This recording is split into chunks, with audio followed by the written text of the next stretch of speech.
Przywitajcie się, dajcie znać, czy nas słychać. Z widocznością myślę, że nie powinno być generalnie źle. Co prawda jest tutaj tylko LTE, nawet zarymowałem. Dlatego nie będę mógł ruszać tą kamerą jakoś strasznie szybko na prawo i lewo, ale dźwięk powinien być ok, chociaż mikrofony są nowe, więc też dajcie znać. A obraz powinien być znośny.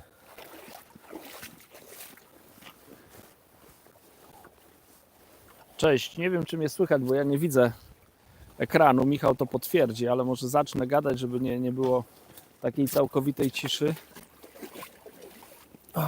Polowanie na grubego zwierza, na duże leszcze. No i mam nadzieję, że uda mi się jakieś leszcze złowić bezpośrednio na live'ie. Dobra, czekaj, Ale jak mamy macie pytania, to śmiało pytajcie. Robert Żurawski, witam wszystkich, witamy. Karol Włodaczek, witam. Robert Papuziński jest ok, pozdrawiam. Z Bizus słychać. Toro Fishing, cześć panowie, wszystko widać i słychać. Michał Koreń, widać i słychać. Michał Atraszkiewicz, widać i słychać. Kamil Grudzień, dzień doberek. Marcin Kotwicki, okejkę wysłał. Michał Koreń, cześć panowie. No i to super. Super, dziękujemy za info.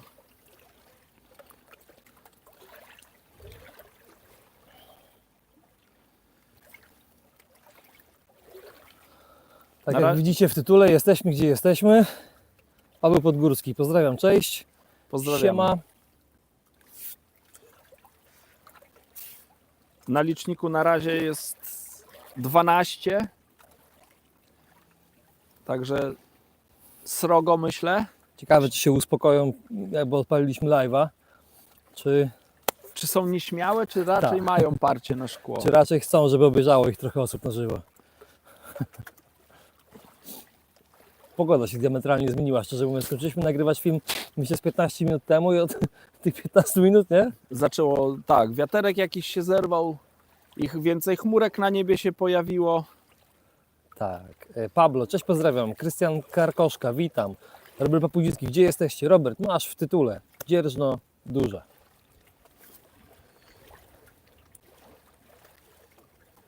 Chyba będę musiał przerzucić zestaw, bo widzę, że prawie 8 minut przystałem bez brania, więc Michał Koreń, miałbym pytanie do Adama po ostatnim podcaście. Może trochę opowiedzieć, jak to możliwe, że ptasia kupa działała na zawodach we Francji, bo bardzo mnie to ciekawi, jak to jest. no to była akurat w Belgii. We Francji, z tego co wiem, to też działa.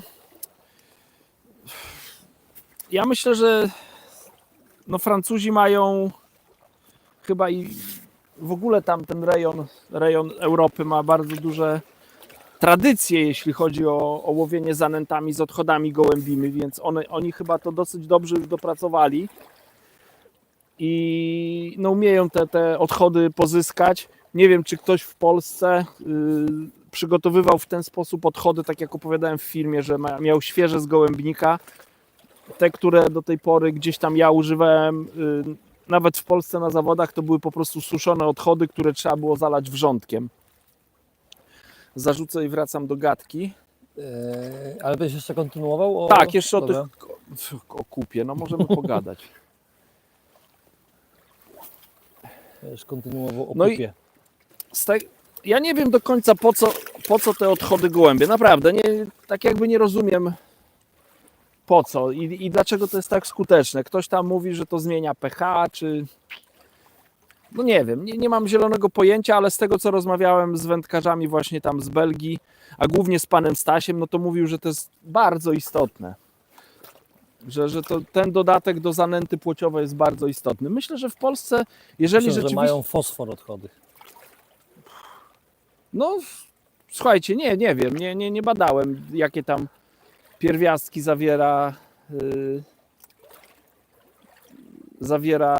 zawierają odchody gołębi, ale to kto wie, no nie wiem, podobno to działało, my zaczęliśmy to używać na zawodach i też to świetnie działało, więc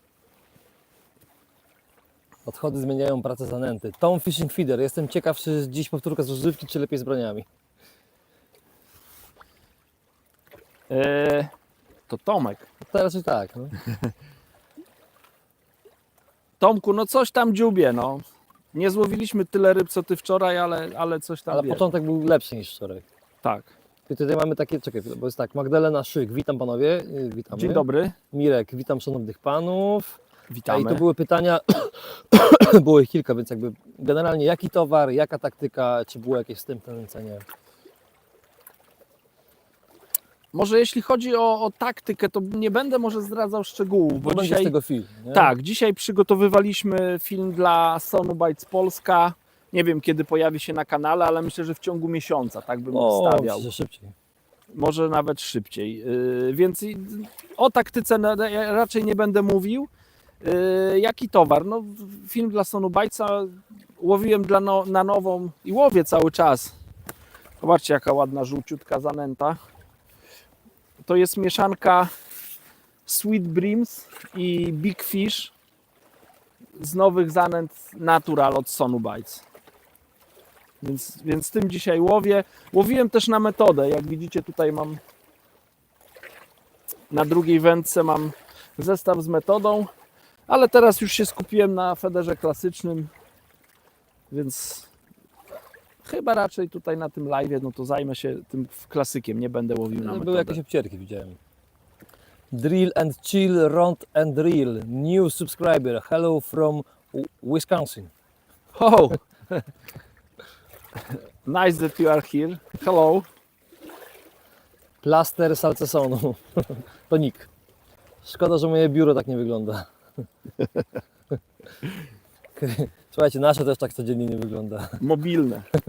Krystian Karkoszka, jakieś opinie o zanętach Sonobites naturalna leszcza, proporcje ziemi do zanęty, jedna zanęta, jedna glina, jedna ziemia bełchatowska. Jak na początek, pozdrawiam serdecznie. No ja chyba mam jeszcze za mało doświadczeń z tymi zanętami, żeby jakoś tam się wypowiadać. Jeśli chodzi o proporcje do glin, proporcje to nie zależą od tego, co ja powiem, to raczej zależy od tego, co tam rybom bardziej pasuje. Ja jak jeszcze łowiłem na spławik, no to rzeczywiście tych glin używałem bardzo dużo, natomiast teraz jak łowię na feder, to naprawdę rzadko stosuję gliny. Mariusz Niewczas, ja odchodu używam na hańczy. O. Używają ludzie odchodu. Używają, no tylko odchody, a odchody, no to co wspominałem tam na podcaście, co ktoś zauważył na początku, no te odchody, które są dostępne u nas, to są zupełnie inne, to jest w ogóle, jakbym pokazał Wam jeden i drugi produkt, to byście powiedzieli, że to jest w ogóle dwie różne rzeczy, dwie skrajnie różne rzeczy to są. Nawet po namoczeniu tych polskich, to tamte są zupełnie inne. Krzysztof Matuszak napisał, jestem bogaty. No, gratulujemy, no. Cieszmy się. Edge Deads, mam zestaw Intensity 720 plus wędka, Extreme Distance 420. Mam pytanie, To jest zestaw konkretny. jak dorzucam z żyłką 0,26, to jak zastosuję cieńszą żyłkę typu 0,20, czy to będzie miało sens, żeby lepiej latało? Tak, zdecydowanie to będzie dalej latać. No rozumiem, że z żyłką to metoda jakaś dystansowa. Ja dokładnie takim zestawem, czyli ten kołowrotek Intensity 720 i Monster Extreme Distance, tylko ja nawet chyba czwórką zarzucałem, no to na 100 metrów posyłałem podajnik do metody. Jest nawet film na kanale Preston Innovations, Polska na naszym kanale, 100 metrów, tam łowienie na metodę na 100 metrach, czy coś takiego. Tak, to ja tym Coś... mówiłem? Chyba tak. Tak, mówiłeś tam, tak, mówiliśmy na 100 metrach, no. Więc żyłka 0,20, tylko w takim wypadku strzałówka to jest obowiązek. Bez strzałówki to każdy zarzut to będzie urwane. Więc obowiązkowo strzałówka i myślę, że nawet koło 15 metrów ja tam strzałówki używałem, z tego co pamiętam i tak bym polecał. 0,28, 0,30 żyłkę. Karol Papuziński, odchody dobre na zimę, na zimną wodę. Tomasz Knap, odnośnie kupy gołębiej w zanęcie. Jak to mówił jeden z trenerów, gdyby kupa dawała przyrosty, to każdy koks by je wcinał. Nieważne co, ważne, że działa. No my na takiego trenera nie natrafiliśmy. Edge Deads odpisał, tak na metodę łowię w łowisku, gdzie trafiają się dalekie ryby. Ostatnio w sobotę rzucamy 90 metrów, ale strasznie siłowo i odczuwam dalej rękę. Tak, wiadomo, strzałówka musi być. No 0,26 na 90 metrów to chapeau bas. No ale to my wtedy przecież, kurczę, jak żeśmy rzucali, To ty narzekałeś mówiłeś, że czujesz się obolały. No Po czułem całym się dniu obalało, rzucania. oczywiście, że tak. No ale jakbym jeszcze miał żyłką 0,26 i kijem 4,20, to ja myślę, że ta osoba, co tu pisze, to tam ma parę w ręku, uwierz mi, żeby No. tak miotnąć. To trzeba mieć parę. Kamil Grudzień, jak to jest z tym jasnym kolorem zanęty? Jezu, jak faluje. No teraz tak się zrobiło. Jaki motyw? Jest to coś, co selekcjonuje ryby, jako że płocie boją się stać w jasnych plamach? No panuje taka powszechna opinia i ja na zawodach no nie odważam się najczęściej zastosować żółtej mieszanki. Natomiast dzisiaj kręciliśmy film, jesteśmy na łowisku, gdzie no raczej spodziewaliśmy się tego, że będą brały ryby. Łowimy, czy tam polujemy. Teraz akurat nie udało mi się zaciąć, ale to miałem teraz branie. Polujemy na duże leszcze. Więc no ta jasna mieszanka to jest coś fajnego. No. Myślę, że klenie, jazie, właśnie duże leszcze, ale myślę, że też duże płocie też ta żółta mieszanka to też jest coś, co może selekcjonować ryby. I też bym się jej nie bał. Chociaż przy jakimś takim zawodniczym łowieniu, no to ciemniejsza jakaś brązowa, czy nawet nieraz czarna mieszanka po prostu jest bardziej bezpieczna. Release to Grease. Hey, nice setup. Catch any fish? Yes, we had a few fish, but I hope I will show you nice fish in a moment. So please wait. Stay tuned. Yes. Ale tak jak się wtrącę, mamy 13:26, ja myślę, że live up tak będziemy kończyć o 15. Myślę, że to tak będzie ok. Mamy już 10 minut, to będzie godzina 40 z hakiem. Myślę, że wystarczy. Marcin, cześć panowie, siema. Cześć. Toro Fishing. Jakim węzłem łączysz strzałówkę z linką główną? Ja mogę tak no, tylko opisać ten węzeł, natomiast bardzo polecam zajrzeć na kanał Preston Innovations Polska, bo tam jest ABC Method Feeder i ABC Federa Klasycznego i chyba i na jednym i na drugim pokazujesz, filmie tak. jest dokładnie pokazane, jaki węzeł wykorzystuję. Ja robię, no, gdzieś tam podpatrzyłem tu u Anglików węzeł taki, że linka, która wychodzi z kołowrotka, czy to jest żyłka właśnie tak jak wspominałem 0,20, czy tutaj mam plecionkę 0,10, to na końcu tej linki wychodzącej z kołowrotka wiążę zwykłą pętlę, po prostu pętlę.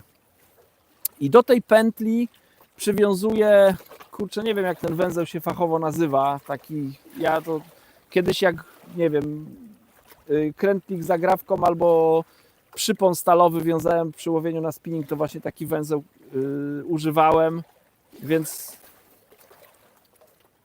No, zeszła. chyba zeszło. Była, Za no. szybko, za szybko. Muszę czekać. Za na szybko? pewne- tak, To już było takie dosyć pewne. na pewne brania muszę Ja czekać. wam potem pokażę, Więc- jak te ryby biorą. Więc no nie umiem opisać tego węzła. Teraz wam tego nie pokażę. Zachęcam na kanale Preston Innovations Polska. Tak. ABC Method Feder i ABC Federa Klasycznego, tam jest to pokazane.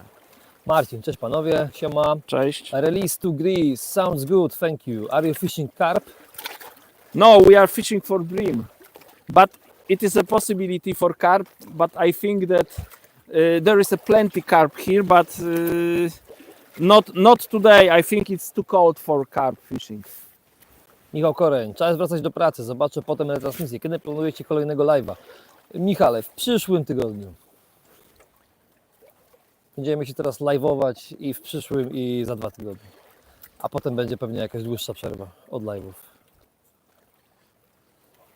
No, będziemy musieli z Adamem od siebie odpocząć. Ja tam nie narzekam na widzenie się z tobą, ale Śmiej. ty możesz odpoczywać. Piotr Ingielewicz, witam połamania. Cześć, cześć Piotrze. Cześć Piotrze.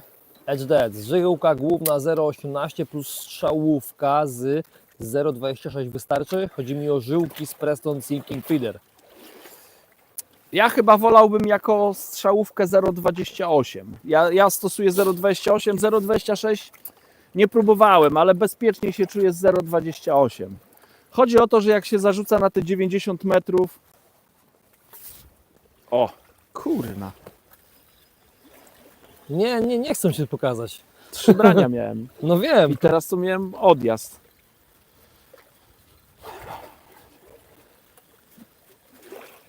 Coś mi nie idzie. Nie spinałem ryb, a tutaj 2 z rzędu. A wcześniej też nie zacięte branie. Robaki obgryzione. No dobra, ryby są, kurczę, no muszę się skupić bardziej tutaj na tym łowieniu. Więc wracając do tematu, 0,28 wolałbym. Naprawdę to myślę, że to może mieć znaczenie, bo 45 gramów, przynajmniej dla mnie, to jest minimalna masa obciążenia na takie łowienie, a jak zawieje, to nawet i 60 trzeba zarzucić, więc wolałbym mieć troszkę większy zapas przy zarzucaniu. Patrzę na ten twój mikrofon, ale wydaje się, że się trzyma. Machasz mocno, nic się z nim nie dzieje. Słuchajcie, dajcie znać w ogóle, czy te fale, które tutaj nawalają na ten brzeg, to jest w ogóle słyszalne. My to słyszymy bardzo mocno, jestem ciekaw, czy wy to słyszycie. Radek 99, witam, czy plecionka 0,10 ze strzałówką 0,28 wytrzyma zarzut koszyczkiem 80 gramów na 30-40 metrów na rzece? Spokojnie. Bez problemu.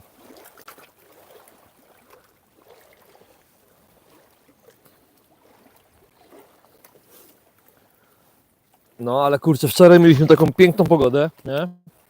Dzisiaj od rana też było dobrze, trochę chłodniej i już widać, że się Tak, jakaś zmiana pogody. odjeżdżamy dzisiaj i dzierżną płacze. Nie, no jeszcze nie ma tragedii. Tu tak nie Marcin, może... słychać, ale nie przeszkadzają. No to super, Toro Fishing słychać, fajnie słychać tylko Was. No i super, dobra.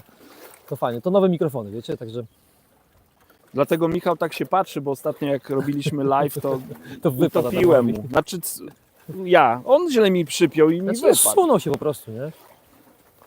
Tu się te napięcia wydają lepsze jednak, bo tak nawet ciężko je na siłę zsunąć, nie?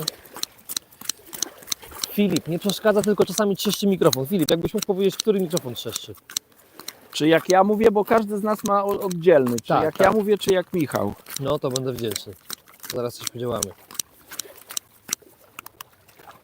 Kamil Grudzień, plecionka 009. Jaka długość i grubość żyłki strzałowej dla pewnej amortyzacji ryb typu duże leszcze, liny, kij 330, łowienie do 50 metrów? Czy może jednak zestaw na feeder gumie?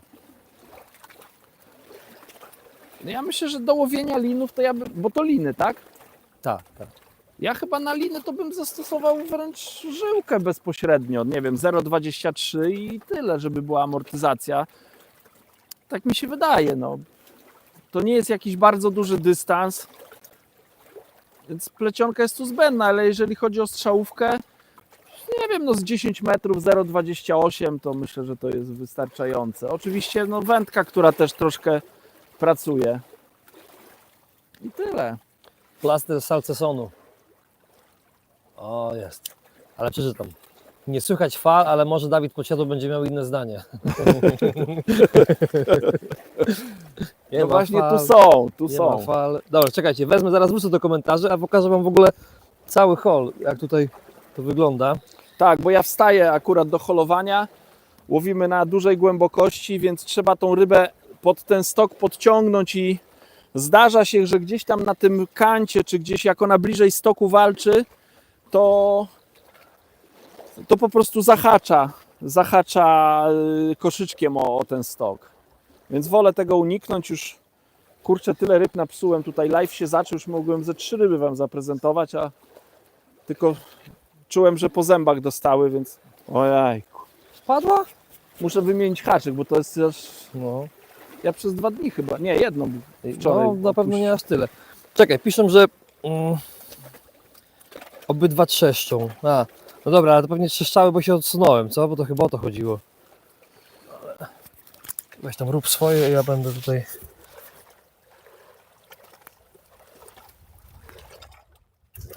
Weź coś powiedz teraz. Mówię coś. Teraz. Teraz mówię coś. Jak mnie słychać? Jak słychać Adama? Halo, halo, Włodku, halo, halo, nie.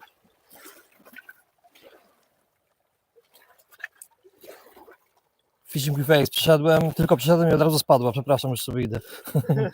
Nie odchodź, bo wcześniej 3 tak nie zaciąłem, więc spoko. Czekaj, bo to może jednak zielono musi być. a nie niebiesko. Ja nie wiem, jak ty Ja tam... też nie wiem jak. A i nie trzeszczy, zdecydowanie lepiej. Dobra, a czekajcie, a kliknę, ty nic nie mów, ja kliknę sobie tak. A teraz jest lepiej czy gorzej? Czekaj, pokażę wam Adama, że nie będę pokazywał mu trawy. Tak jest lepiej, czy gorzej, czy... Tak jest lepiej. Mikrofon trzeszczy cały czas, jeden i drugi, ale nie źle. Kurczaki. No i co, będę musiał zareklamować mikrofony? Mówią, że jest lepiej jak na zielonym, dobra. Czekajcie, wrócę do komentarzy. Do które live do 15. Witam, gdzie dziś łowimy, dzierżno duże. Mi te fale nie przeszkadzają.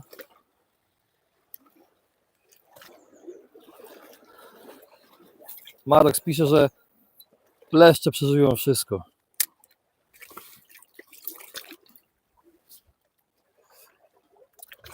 Teraz zdecydowanie lepiej nie trzeszczy. No dobra, no dawajcie znać. Słuchajcie, no ja mam, kurczę, mam nowe mikrofony. Ja nie wiem, czy może będę musiał je zwrócić. Może coś jest z nimi nie tak. I tak szczerze mówiąc jeszcze ich nie obczaiło. One tu mają taki tryb jakiś, który powoduje, że szumu wiatru nie słychać. I szczerze mówiąc nie wiem. Michu twój bardziej trzeszczy niż Adama. Cholera, no.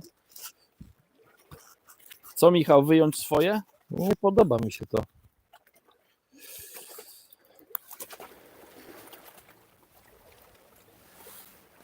Fakt, trochę trzeszczy. No dobra, dawaj swoje.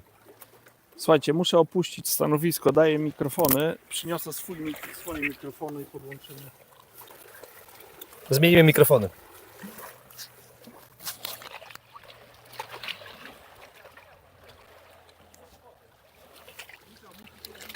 Dobra, spoko. To czytamy.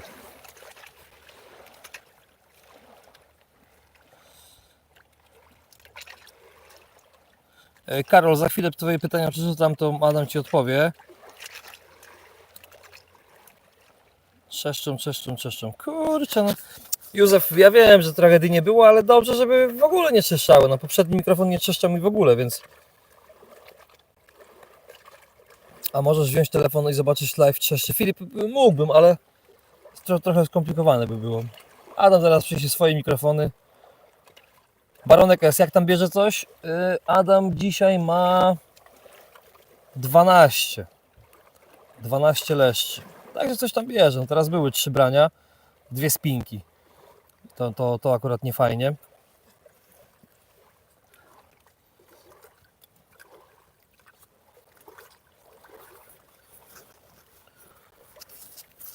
Dobra. Odłączamy. Czekaj, mogę tu położyć? Tak, mogę położyć.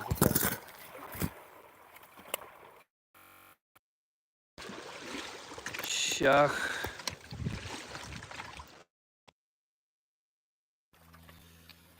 Ten już powinien gadać.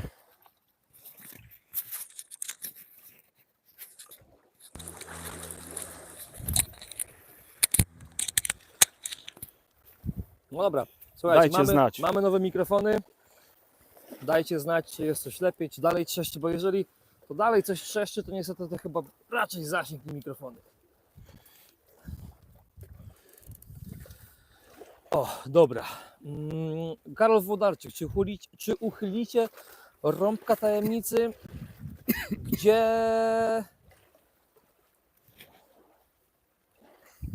Czy uchylicie rąbka tajemnicy, gdzie live'y następne 2 będą? Kurczę, Karolu, Nie uchylimy. nie uchylimy, no. Nie uchylimy niestety. Być może nawet te live'y będą z miejsc takich, gdzie nawet niekoniecznie będziemy mogli powiedzieć, gdzie jesteśmy. Czekaj, bo to było pytanie, ja powiedziałem, że przeczytam. Karol Waszczuk. Panie Adamie, czy ma Pan sprawdzone patenty na skuteczne punktowe nęcenie przy dużym uciągu rzeki? Na łowiskach, gdzie łowię, ryby dobrze reagują na dużą ilość towaru w szklankach z ciężką zanętą. Do łowienia używam koszyków z kolcami, które dobrze trzymają się dna, choć koszyk zostaje w miejscu, szklanka potrafi się przetoczyć. Mam wrażenie, że zestaw nie trafia dokładnie w pole nęcenia. Nie chodzi o samą precyzję rzutu, ale o rozjazd wynikający z różnicy wagi szklanki i koszyka, siły nurtu, elastyczności linki i charakterystyki dna. Jak poradzić sobie z tym przesunięciem? No to trudny temat jest. Ja myślę, że bym stosował te same koszyki do nęcenia, co do łowienia. Więc nie wiem, no może nie ma takich koszyków na rynku, więc trzeba sobie samemu stworzyć. Korum ma dosyć duże koszyczki. Ja nie wiem, co to znaczy też duży uciąg, ale myślę, że no, trzeba stworzyć koszyk, który będzie większy, a też będzie miał na przykład kolce i będzie miał odpowiednią masę, żeby ten towar dotransportować do dna. No ale też do takiego podania jest potrzebna, myślę, że już specjalistyczna wędka. No też nie wiem, co to znaczy ciężki koszyk, duży uciąg i tak dalej. No. Ale nie mam zbyt dużego doświadczenia w tym temacie, więc tak troszkę improwizuję. Wędkarstwo Maciej Potrawiak. Cześć wszystkim. Siema. Cześć. Marek Negocki. Siema.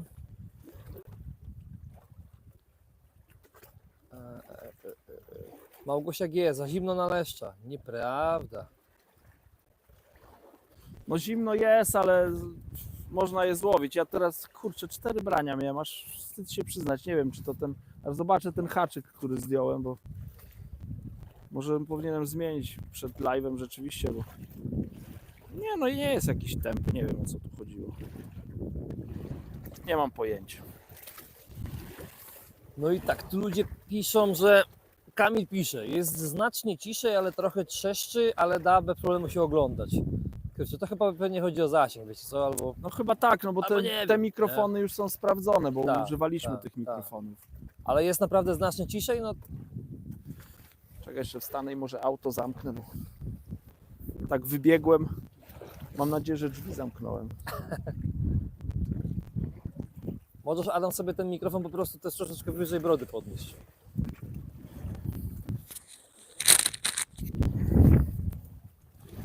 Wędkarstwo Maciej Potrawiak, trochę trzeszczy, więc to chyba nie widać mikrofonu. No, to trudno, no. Mamy 150 osób na live, więc mam nadzieję, że jakoś tam się nie przeszkadza. Chyba, że nas trolujecie, bo tu Kamil pisze, nie dobierajcie sobie do głowy nie ma żadnego problemu. A jaki dzisiaj dzień mamy? Przepraszam. A my latamy tu po samochodach i mikrofonów szukamy. Słuchajcie, 1 kwietnia to jest za tydzień, kilka tak? dni. I niewykluczone, że 1 kwietnia w ogóle będziemy live'a robić. Witek, witam, siema. Cześć. Zimny Heniek. Panie Adamie, jutro wybieram się łowić na metodę. Lepiej skupić się na bardziej rybnym czy słodkim smaku? Nie wiem. Nie wiem, no ja dzisiaj jak mówiłem na metodę, to miałem po prostu zanętę F1 Dark. Pellet sticky, no to jedno i drugie, no to są zapachy takie. F1 ma troszkę taki bardziej słodki aromat. Nie wiem, naprawdę, nie mam zielonego pojęcia. Aż tak na to nie patrzę. Poza tym można do metody tak niewiele towaru się rozrabia, że myślę, że to może zależeć od łowiska i ja bym miał przygotowane trochę tego, bo to naprawdę no garstkę trzeba, to nie trzeba jakichś dużych ilości. Mariusz P. Nie ma co kombinować, wszystko słychać, coś czasem trzeszczy, coś zatrzeszczy czasem, ale wszystko rozumiemy. No to pewnie wina zasięgu, no bo tu nie ma jakiejś rewelki. Eldry Dziędziela. Trzeszczący mikrofon to małe miki przy trzeszczącej teściowej. No ja nic na ten temat nie powiem, bo ja mam fajną teściową, ale rozumiem, że mogą być z tym problemy. Robert Drogiński. Siema panowie, witamy. Cześć. Cześć. Wawrzyniec Montewski. Witam, cześć panowie. Siema. Simba. What are you fishing for? We are fishing for breams. Bartłomiej Sokołowski. Panie Adamie, jakieś informacje na temat zalewu Rydzyna? Nigdy tam nie łowiłem, nie mam informacji. Robert Drogiński. Adam, te spinki to może długość przyponu, może krótszy. No łowię 50, więc krócej raczej nie. To myślę, że to nie jest to, bo ja tu łowię drugi dzień i Po prostu peszek, no. no i ta spinka się to co się teraz wydarzyło, to przez te 2 dni nie miałem Ja nie tyle wiem, wczoraj spinek, ci co chyba, w tym nie wiem, krótkim... jedna ryba wczoraj ci spada przez cały Jedna dzień? i to nie? tu blisko przy brzegu. Tak.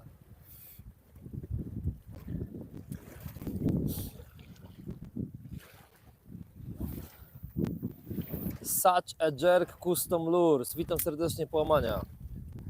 Witamy. Toro pyta, czy masz fajną teściową, czy się jej boisz? Nie, no ja nikogo w rodzinie się nie boję, więc fajną teściową mam. Wędkarstwo Maciej Potrawiak pyta, więcej aromatu w zimnej wodzie, czy mniej? No ja jakoś bardzo aromatycznych zanęt nie stosuję. No, mam parę jakichś tam dodatków, które nieraz tam dodaję, natomiast nie skupiam się na tym. Chociaż jakbyście zerknęli tutaj,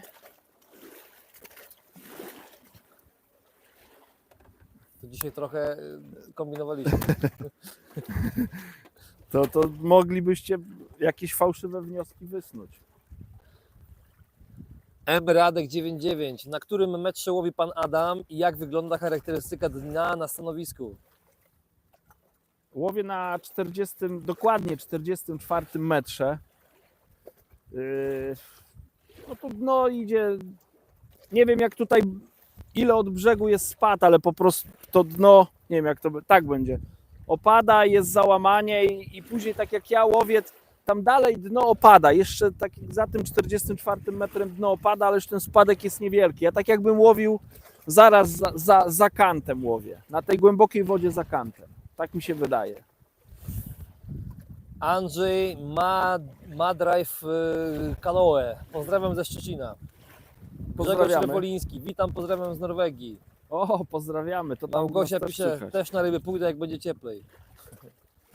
Darek Siwiec. Witam pana Adama i pana Michała. Fajnie znów was widzieć i słyszeć. Pozdrawiam. Dziękuję Pozdrawiamy. bardzo. Elwir Dziędziela. W niedzielę pierwsze zawody, a potem ruszam na swój ulubiony kanał. Ruszyły się ogromne leszcze i wzdręgi pół kilo. Plus. Ojejku, to brzmi grubo. Brzmi srogo. No. Mariusz P. pyta, jakiego oświetlenia używasz przy nocnym łowieniu? Ja nocą, Adam nocą śpi. tak, ja niechętnie chodzę nocą na ryby. Zdecydowanie wolę towarzystwo mojej żony w tym czasie.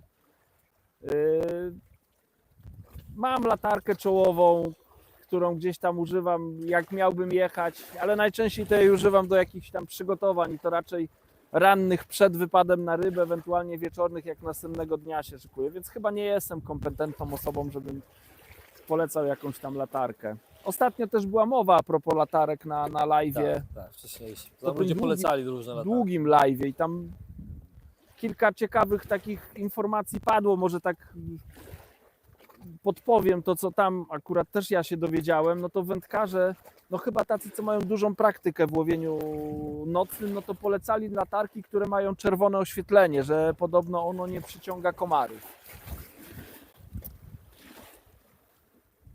Ja też mam podejście do tego, że ja na takich rzeczach nie oszczędzam i kupiłem taką latarkę za parę stówek, ale ma światło naprawdę wybitne i to jest latarka taktyczna, którą mogę zapiąć sobie na czoło, mogę gdzieś tam sobie przy pasku przypiąć, mogę trzymać ją w ręku. Ma 3 poziomy świecenia i ma ten najmocniejszy poziom, to taki jakbym nagle włączył światło na całym świecie, nie? Profidel, pozdro chłopaki. Katarzyna Zygmunt, elo. Małgosia G, życzę takiej rybki miłego dnia. Dziękujemy, miłego dnia. Witex, kiedy jakiś film na kanale? Witex, co piątek.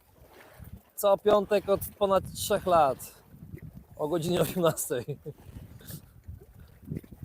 Tak, zawsze było o godzinie 18? Nie, bo o 10 chyba było kiedyś. Jakiś czas. Testowałem, czy co lepiej wypada. I w sumie chyba 18. Mariusz P. Dzięki, wielkich brimów życzę. No właśnie na razie coś nie wychodzi.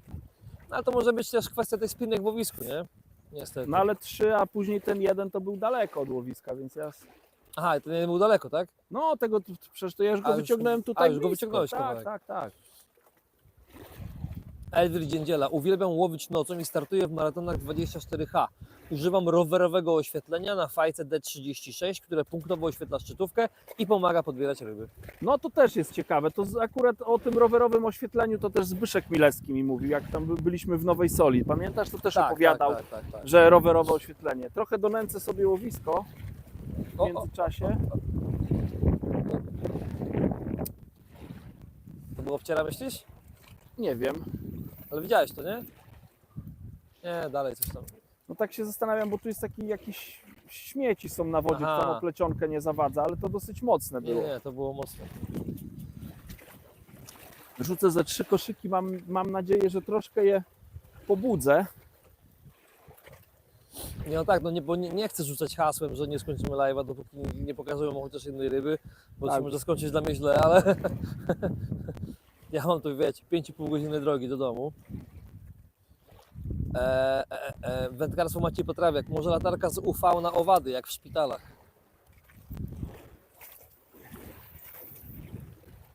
Myślę, że dobra by była taka jak w sklepach. Taka, wiesz, no, ta, co wlatują. Bzz. Marbo, odbieram dziecko ze szkoły i jedziemy na rybki, pozdrawiam. O. Połamania. I to jest super plan na dzisiejszy dzień. Połamania. Robert Rogiński, bo to najlepszy patent, lepszy niż świetliki. Pewnie o te rowery chodzi. No.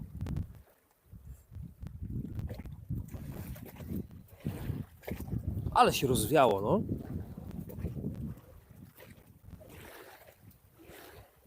Jak będziecie oglądali film na Prestonie z wczoraj, to mam wrażenie, że patrząc na to, co jest teraz, to w totkę trafiliśmy nawet z tą pogodą trochę, bo wczoraj to było po prostu rewelacyjnie, aż się nie chciało stąd iść.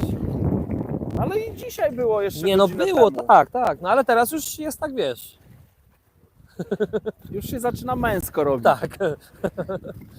To jeszcze nie jest to, co kiedyś na tym, na Domaniowie, ale Tam wiało? Chyba wiało. kurde, nie pamiętasz tych fal? Się obijało o ten brzeg. Nie, my wtedy tego, Dawida Podsiadły słuchaliśmy. A. Robert Rogiński, słychać, że jest ciekawie. No, jak zawsze. Profider, czerwone światło nie przyciąga komarów. No to tak właśnie mówiłem No. w tym drugim live, no. Igor, proszę powiedz, jaką polecasz żyłkę do klasyka na dużą rzekę, która nie będzie skręcać się. Słuchajcie, to, że się żyłka skręca, to nie jest kwestia tej żyłki. To nie ma czegoś takiego, że żyłka się skręca, bo nie wiem, bo jest zła i się skręca. Według mnie, w mojej ocenie, żyłka może się skręcać po pierwsze, i myślę, że to jest główna przyczyna, że jest źle nawinięta na kołowrotek. Chodzi o to, że jeżeli jest szpulka żyłki, to jest szpulka żyłki, przyjmijmy, i ta żyłka jest nawijana w ten sposób, że tu idzie żyłka i szpulka się kręci, ktoś to tak nawinął, to tak samo w ten sposób ona powinna być odwinięta, czyli jak będziecie mieli szpulę żyłki, gdzie tam ładnie ta żyłeczka jest ułożona, to nie kładźcie szpuli tak jak kiedyś pokazywali, że się kładzie szpulę i ta żyłka ma spadać ze szpuli. To jest złe, bo wtedy właśnie w tym momencie skręcacie żyłkę. Ona musi w ten sposób być ułożona i szpula ma się kręcić, czyli najlepszy sposób na nawijanie żyłki na kołowrotek to jest taki, żeby wrzucić, nie wiem, do wiaderka, czy jesteście na łowisku, tak jak tutaj jest płytka woda, wrzucić szpulę i nawijać i wtedy szpula się swobodnie obraca w wodzie i się nawija i wtedy się, według mnie, to jest najlepszy sposób na nawinięcie żyłki i ta żyłka się nie skręca. Drugi moment, gdzie żyłka może się skręcać, to jest no podczas jakiegoś holu, jeżeli walczycie, nie wiem, z dużymi rybami i macie bardzo luźno ustawiony hamulec i ta ryba wysnuwa żyłkę, wy nawijacie, wysnuwa, wy z powrotem nawijacie, to w tym momencie znowu się skręca żyłkę. Tak jak ja bardzo często jak walczę z rybami, to w ogóle nie korzystam z hamulca, tylko pozwalam się rotorowi swobodnie obracać w przeciwną stronę. Właśnie chodzi mi o to, to nie dlatego, że ja tak robię, że hamulec mi nie działa w kołowrotku, tylko każde wyciągnięcie żyłki z hamulca powoduje, że ta żyłka się skręca i my później to nawijamy i znowu się skręca. I myślę, że to tylko o to chodzi. Kwestia złej regulacji hamulca, być może za luźno jest i za dużo ta ryba wybiera, zawijamy, wybiera, nawijamy żyłkę, albo po prostu przy nawijaniu żyłki ze szpuli. Myślę, że to są dwa tylko momenty, dlaczego żyłka się skręca. A jaką żyłkę polecam? Polecam Sinking Feeder Mono Prestona 0,23 mm. Myślę, że to będzie wystarczająca. Jak jest bardzo duże obciążenie, to dodatkowo, żeby w momencie zarzutu mieć troszkę więcej pewności, to strzałówkę kilkumetrową, nie wiem, 7-10 metrową strzałówkę z tej samej żyłki, tylko ze średnicy 0,28. Tylko nawinięte, tak jak mówię, tak nawijać, żeby się szpula kręciła. Nie leży i spada żyłka ze szpuli, tylko szpula ma się kręcić. Elwir Dziędziela, czołówka z czerwonym lub selenowym światłem po podbieraniu bonusów, do podbierania bonusów. Ryby nie widzą tych długości światła i można podbierać je w spokoju bez płoszenia i zrywów ryby.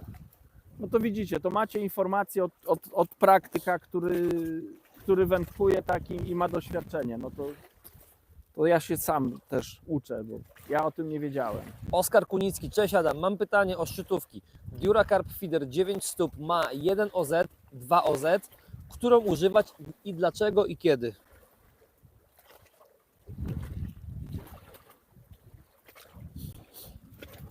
Ja myślę, że do wędki Dura, tak jak na moje potrzeby, no to jeżeli łowiłbym tylko na metodę i na przykład, nie wiem, celem są karpie, no to samo skaże, wiesz, jak wyglądają brania karpiowe. To po prostu wędka stoi nam na podpórce, trzeba dobrze ją pilnować, żeby ryba nie zabrała. Po prostu są pewne ugięcia, więc tutaj bym wybrał grubszą szczytówkę do takiego wędkowania. Natomiast jeśli poszedłbym z tą wędką nawet na metodę, ale celem by były jakieś mniejsze rybki, leszczyki, może karasie, no to wtedy zastanawiałbym się, czy nie wykorzystać tej cieńszej szczytówki, która lepiej pokaże delikatne brania. Tylko tyle. Więc jeżeli będziesz się wybierał na karpie, najgrubszą z możliwych, i tak zobaczysz branie.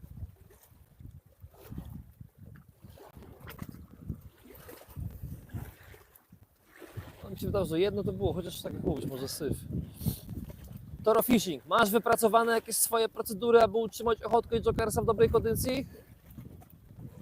I napisał, że rozwiało się, bo wichura idzie do Polski z zachodu. O, to ta wichura to już dawno przyszła, niestety się poddajemy temu. Przynęty nieruszone. Czy mam jakieś sprawdzone sposoby? No mam, gdzieś tam na moich social mediach pokazywałem, jak przechowuję ochotkę. W wodzie przepuszczam po prostu ją, nie wiem, dla mnie takim optymalnym czasem to są 2 dni, co 2 dni sobie ją przepuszczę. Trzymam w lodówce i tyle, w małej ilości wody. A jokersa po prostu w gazecie.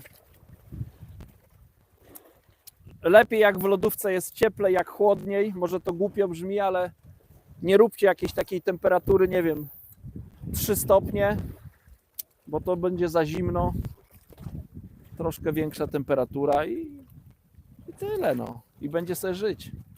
I raczej unikam trzymania ochotki i jokersa w tej samej lodówce, szczególnie jak gdzieś transportuję w jakiejś takiej przynośnej lodówce z białymi robakami, które nie są, nie wiem, zamknięte w worku foliowym, czyli jak mam w pudełku robaki, które chodzą i ten gaz, który wytwarzają robaki, wydostaje się z pudełka, to nie trzymam nigdy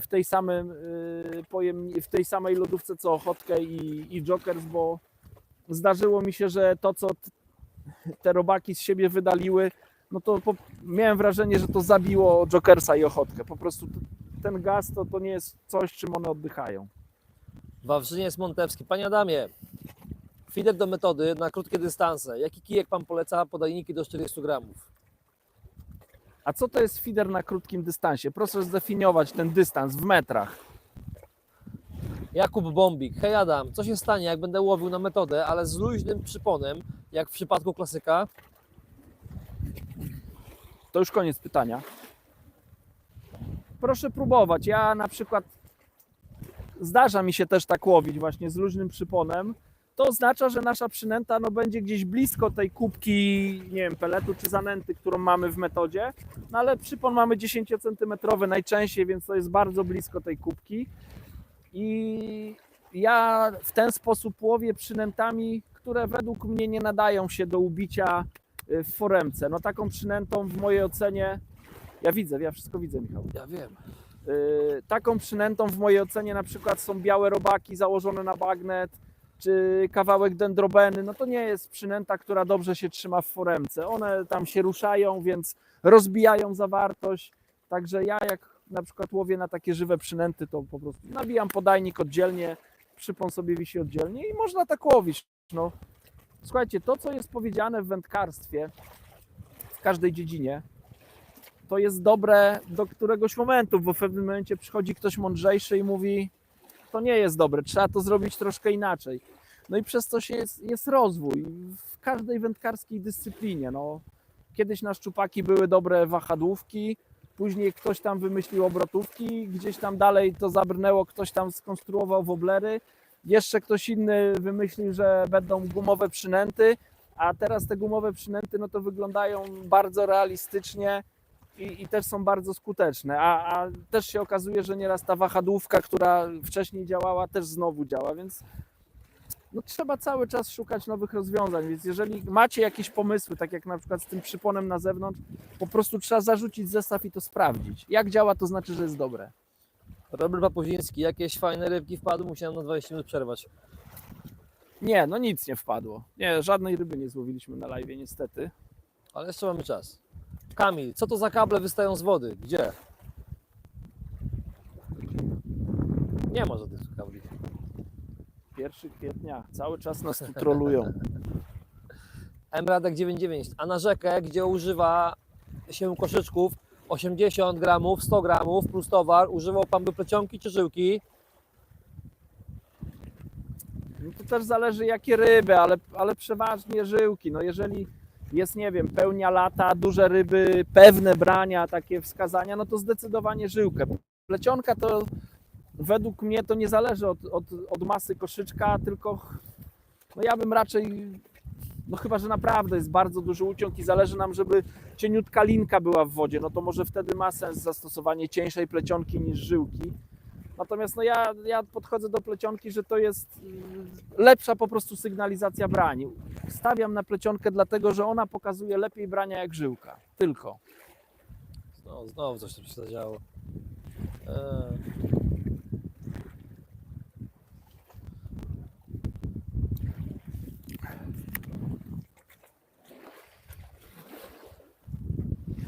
Słuchajcie, nie oddychajcie, nic nie mówcie. Ja niestety tam się nie odzywam. Michał nie rusza telefonem, bo ruszył i spadła ryba.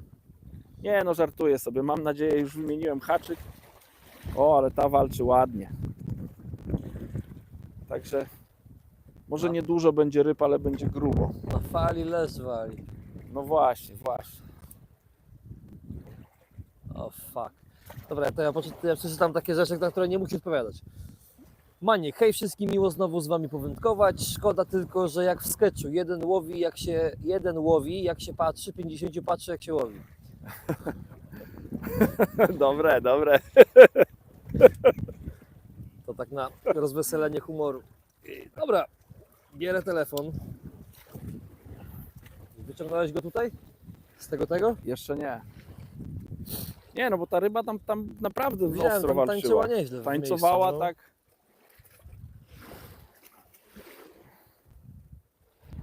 A ja tak troszkę już mam rączki delikatne, bo wcześniej jak tak ryba za rybą, to mówię, no dobra, no co może pójść nie tak, ale 4 ryby pod rząd, no to teraz z każdym szarpnięciem to mam serce prawie jak na zawodach. Dobra, pokażemy tamtą stronę. Ona tu już jest przy kancie, myślę, bo tak zaczęła ostrzej znowu chodzić. Ja ci powiem, jak ryba będzie. Na szczytówkę pokaż, ale to jest fajne. Popatrzą sobie też w wodę ludzie.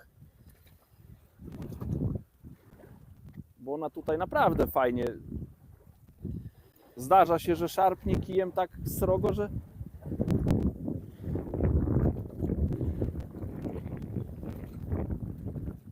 No uważaj, Michał, zaraz się pojawi koło ciebie. Dobra. No duży jest, to jest to.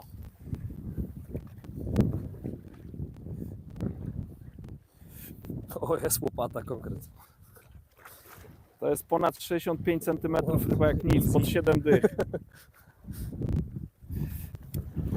Ale ja czułem, jak go zaciąłem, że to jest gruba. Nie, przesadziłem z tymi 7 dychami, ale ponad... Kolega 65 z 65, tak, ta półka. No. Kurde, zobacz, piękny leszcz. Czekajcie, na razie go jeszcze nie będę wyjmował. Znaczy możesz, Michał, tu pokazywać go. Ja go odczepię tylko. To sapiczka? No tak wygląda. Wygląda tak. Czekaj, wezmę wędkę, odłożę, żeby nam nie przeszkadzała i go podniosę i pokażę.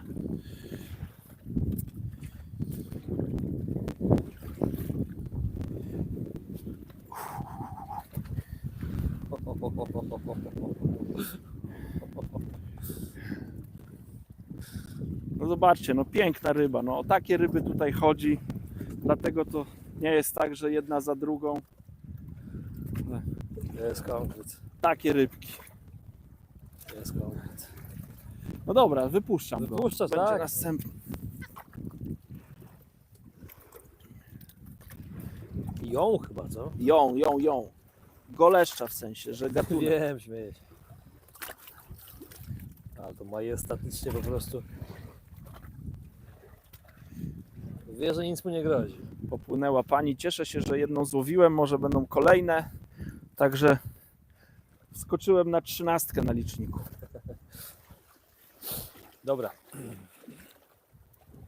Tutaj ten Wawrzyniec Montewski odpisał, że dystans do 50 metrów. Nie wiem, czy kojarzysz jeszcze temat z tą kijem do metody. Kij do metody do 40 metrów, podajnik 40 gramów. Co polecasz? Dwa wędziska. Jak ma być bardzo budżetowo, to Dura Carp 11 stóp.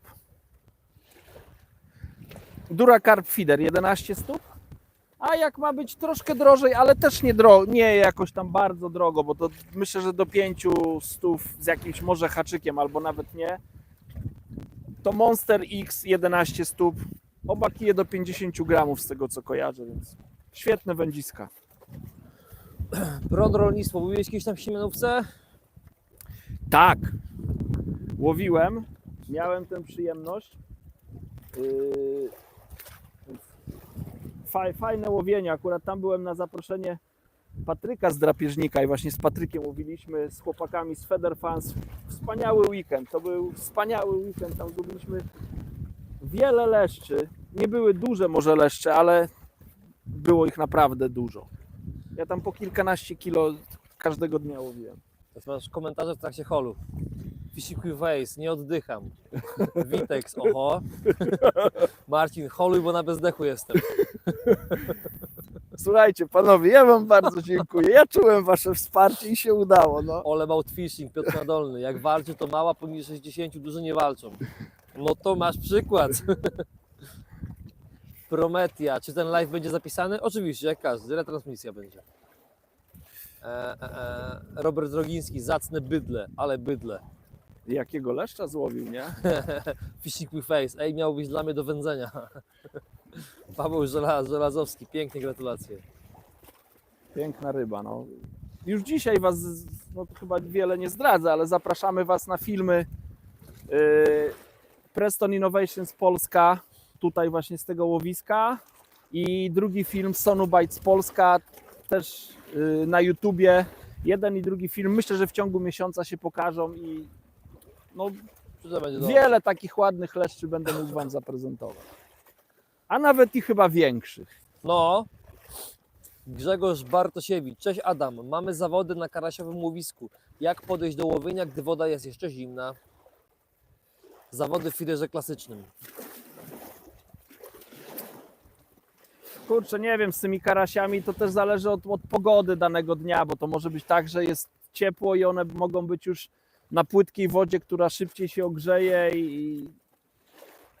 i trzeba mieć szczęście w losowaniu, żeby tam wylosować bliżej tej płytszej. Ewentualnie jak na przykład będzie jakiś przymrozek, a może się jeszcze cały czas ten przymrozek zdarzyć, no to te ryby już nie będą chciały być na płytkiej, raczej będą na głębszej wodzie. Nie wiem, no a mimo wszystko poszedłbym w zanętę, może przyciemnił tą zanętę ziemią torfową. Z przynęt na pewno na karasie warto mieć białe robaki, dendrobeny, nie bać się założyć na haczyk kawałek dendrobeny albo nawet gnojaczka. No jakby było bardzo słabo, to także ochotka, ale to tak naprawdę jakby się nic nie działo. No i cały czas pilnować, przerzucać zestaw i próbować jakoś te ryby kupić. Dwa miejsca wybrać sobie bliżej dalej. Też nie wiem jakie łowisko, jakie głębokości, więc też trudno mi jest powiedzieć. Edwin Dziędziela. Termin mistrzostw okręgu PZW Bydgoszcz już ustalony. Będę walczył jak emeryt o ostatnią kostkę masła w markecie o powrót na mistrzostwa Polski.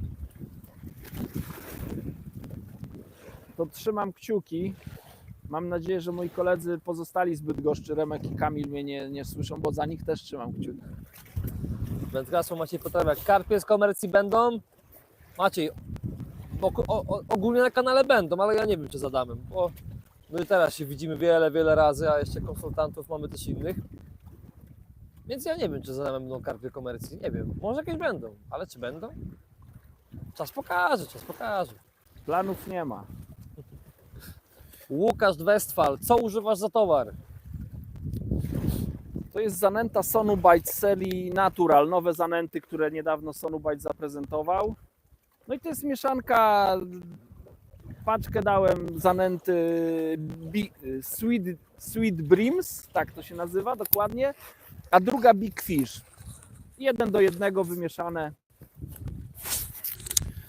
Może jako ciekawostkę to pokażę, bo sam patrzę i nie wierzę własnym oczom. Tutaj mam, powiedzmy, taką zanętę bazową, którą przygotowałem. Ona ma taki dosyć jasny kolor. Natomiast ta, którą używam do łowienia, jest tutaj w tym pojemniku. Jak widać, jak ona dostała wody, to jeszcze tutaj bardziej taka, no nie chcę powiedzieć w biel wchodzi, ale taki bardzo jasny kolor. Natomiast jak ona dostanie wody i teraz jest tak nawilżona według mnie odpowiednio, to taki fajny, żółty kolor ma. No jak na razie daje radę. Cyberdick. Adam, jakiej średnicy używasz plecionki do dystansu powiedzmy 30-50 metrów? 0,10. 30-50 metrów. Tak. 0,10. Wawrzyniec Montewski, dzięki bardzo za podpowiedź, jaką wędkę do metody i gratuluję, piękny leszcz. Polecamy się na przyszłość. Marcin, kupiłem Ascension 360, 60 gramów i tak jak mówiłeś, petarda. Dariusz No. Krzesiński, super, że dzierżno żyje. Odradza się. Robert Rogiński, nie jestem od początku, na jakie haczyki Adam łowi? I jeszcze jedno pytanie, czy Adam ma jakiś kijek 3,90 do klasyka, dystans 60-70 metrów. Mam Ascensiona 3,80, ale ma grube szczytówki i sporo OZ. No ja rozumiem ten problem, też o tym myślę. Kurczę, czapkę muszę zabrać, bo się zrobiła Nie, falka. nie zamoczyła się jeszcze, ale... Więc nie mam takiej wędki. Gdy muszę łowić powiedzmy te 60-65 metrów, to wykorzystuję, Preston miał taki kij Supera jeszcze z poprzedniej serii, przed Supera X była seria Supera i miał taką wędkę 3,85 do 80 gramów i właśnie to wędzisko wykorzystuję do takiego wędkowania. Bardzo lubię ten kij. Myślę, że teraz już niedostępny, ewentualnie na rynku wtórnym. Można też zastosować, nie wiem, właśnie Ascension albo Distance Master do takiego wędkowania. No tylko rzeczywiście, jak brania są zdecydowane, no to te szczytówki, które tam są, no to są ok. Natomiast no zdarzało mi się, że gdzieś tam przegapiałem brania, jak były delikatne. No i wtedy chyba warto sięgnąć po jakieś szczytówki hybrydowe, które no kilku wędkarzy w Polsce robi, więc myślę, że w tym kierunku bym poszedł. Jeśli chodzi o haczyki, nie wiem co to było, oszukało mnie. Ale to było tylko takie już, jakby chciało zawierać, Na nie? tej fali tak. Jeśli chodzi o haczyki, używam haczyków N20 numer 10. Przypon 0,15. Konrad, piękna sztuka, Adam, gratulacje. Dziękuję. Edwin Dziędziela, raz udało mi się z nimi wygrać, ale Bydgoszcz ma 3 wschodzące gwiazdy, które wróżąc z fusów wiele osiągną. Panowie zdolni i sympatyczni, więc konkurencja w Bydgoszczy prima sort.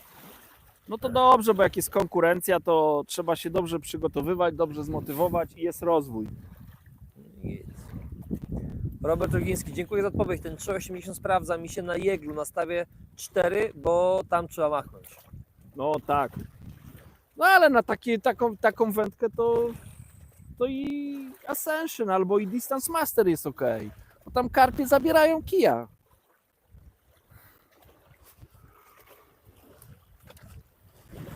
Czekaj, bo mi odnośnik uciekł. Ty, zmieniło się światło? Dobra, widzę chyba. Odnośnik mi uciekł. Nie wiedziałem, w którą stronę mam zarzucać. Tak się ciemno zrobiło, a tam No ale jest w ogóle słabo ten. widać drugi brzeg. Ale dobrze, chyba zarzuciłem jak należy. Pron rolnictwo. Jak tam łowiłeś na Siemianówce, bo będę miał tam w dalszym czasie zawody. Jak tam łowić? Bo to dawno byłeś, nie? No, ja tam byłem jeszcze w 2019 roku, jakoś tak 6 lat temu byłem, więc trudno jest tu powiedzieć, to była jesień. Ja tam z tego co pamiętam, to łowiłem zanętą z gliną.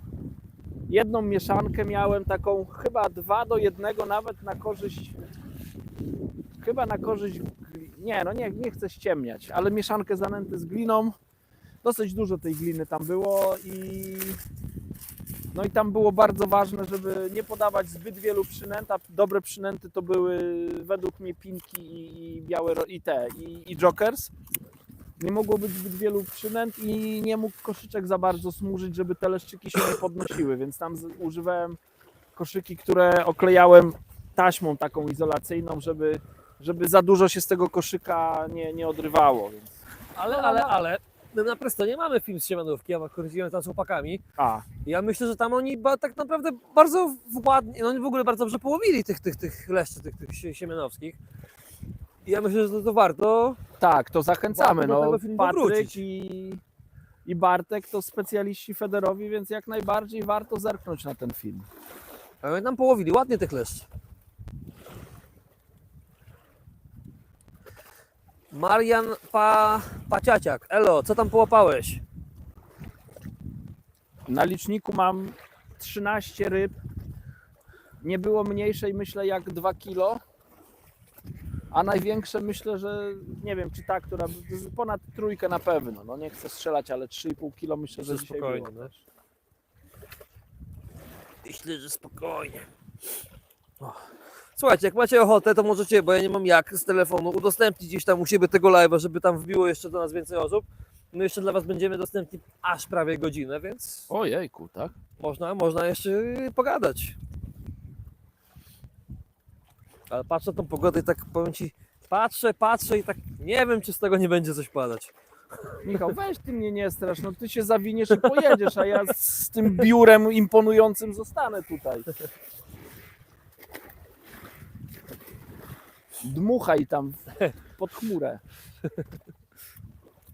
Jak ktoś tam ma pogodę pod ręką, to może zobaczyć, czy gdzieś w okolicach, gdzie za dużego zapowiadają deszcze w najbliższych godzinach. A to coś zmieni? No będziesz wiedział. No to nic, nadal nic nie zmieni. Robert Rogiński, pozdrowienia i miłej zabawy, obowiązki wzywają. Pozdrawiamy i dziękujemy. Maniek się pyta, na jakim dystansie jesteśmy. 44 dokładnie. 44 metry. Rafał, siemanko, gryzie coś? Nieźle. No, słuchajcie, nie, polujemy na grube ryby, więc to nie jest tak, że zarzucił, wyjął. Były takie momenty, no ale akurat teraz taki moment nie nastąpił. Niestety trzeba troszkę poczekać na branie. Przed chwilą była jakaś ryba, widzę po przerzuceniu 3 minuty teraz jest po zarzuceniu zestawu, więc jeszcze dam chwilę, żeby... Także Rafał, jak cofniesz tam się z 5 minut w tył, to zobaczysz ładnego Nie, leszcza. nawet więcej, 8. 8 minut w tył. 8-9 minut. Marian Paciaciak będzie łowił między kroplami. Ostatnio łowiliśmy między kroplami na Mega Live w Elblągu. Wow. Tam chyba z 2 godziny, mam wrażenie, lało na początku. Robert Papuziński. Front przechodzi na północny wschód. Ma się poprawiać pogoda. W Gdańsku nie pada. O, ale gdzie Gdańsk? A gdzie my? Ale dobrze, nie Jedyny pada, to pozytyw z tego, że tak faluje, to może mi trochę... kosz obmyje. Myślę, że tak. No.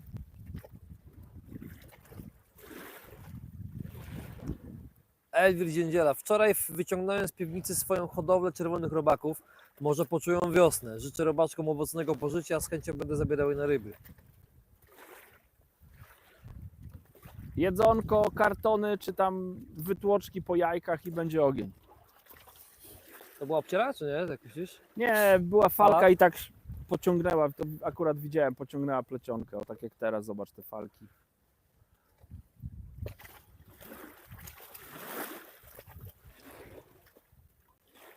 No nie są to wyraźne brania. Te brania, które były wcześniej, to takie niektóre to... O, teraz to jest branie.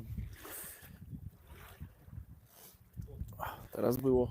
Tu Ole Bałtwiczyn Piotr Dolny napisał, że pokazują tylko zachmurzenie bez deszczu. Dziękuję Ci, dobry człowieku. Niech Twa przepowiednia się spełni. Klasycznie na rybach. Cześć, siema. Akurat trafiłeś na hol dużego leszcza.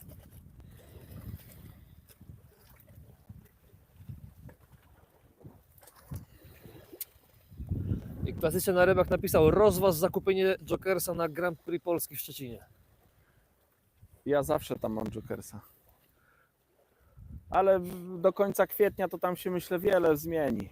A tam masz na koniec kwietnia? No jakoś tak, po świętach są zawody. A co, on tak ładnie stanął, a teraz co? No teraz tak ładnie dał się przeciągnąć tam przez te pole minowe. Fatfeeder, witam, co to za zbiornik? Masz w tytule! Co? Powiedziałem, że jest w tytule. No gdzie są duże? Ja nie usłyszałem, przepraszam. Ale trzepie. Wchodzę w swoją bajkę. Filip, ludzik, na radarach nie widać deszczu. Super, dziękujemy za informację. To... Ja się z tego bardzo cieszę, bo wkładać taki gnój do samochodu to...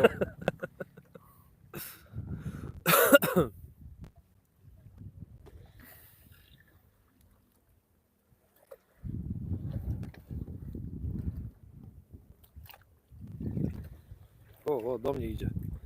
A nie jesteś taki duży. Się postawił tam jak... Po zacięciu, nie? O. Łukasz Westfal, gratki za leszcza, mój rekord 5600. No to gratulacje, ja takiego nigdy nie złowiłem. Chyba nawet takiego nigdy nie widziałem nawet. Michał już zdrowy? Zdrowy, dziękuję. Trochę mam głos zryty, ale zdrowy. Tym razem mniejsza rybka, no ale i tak swoje waży.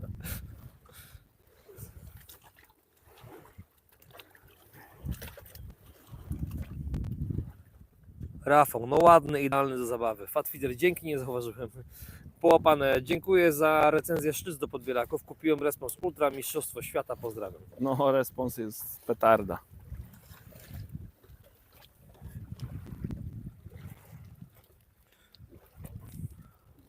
Dobra, powracamy na statyw.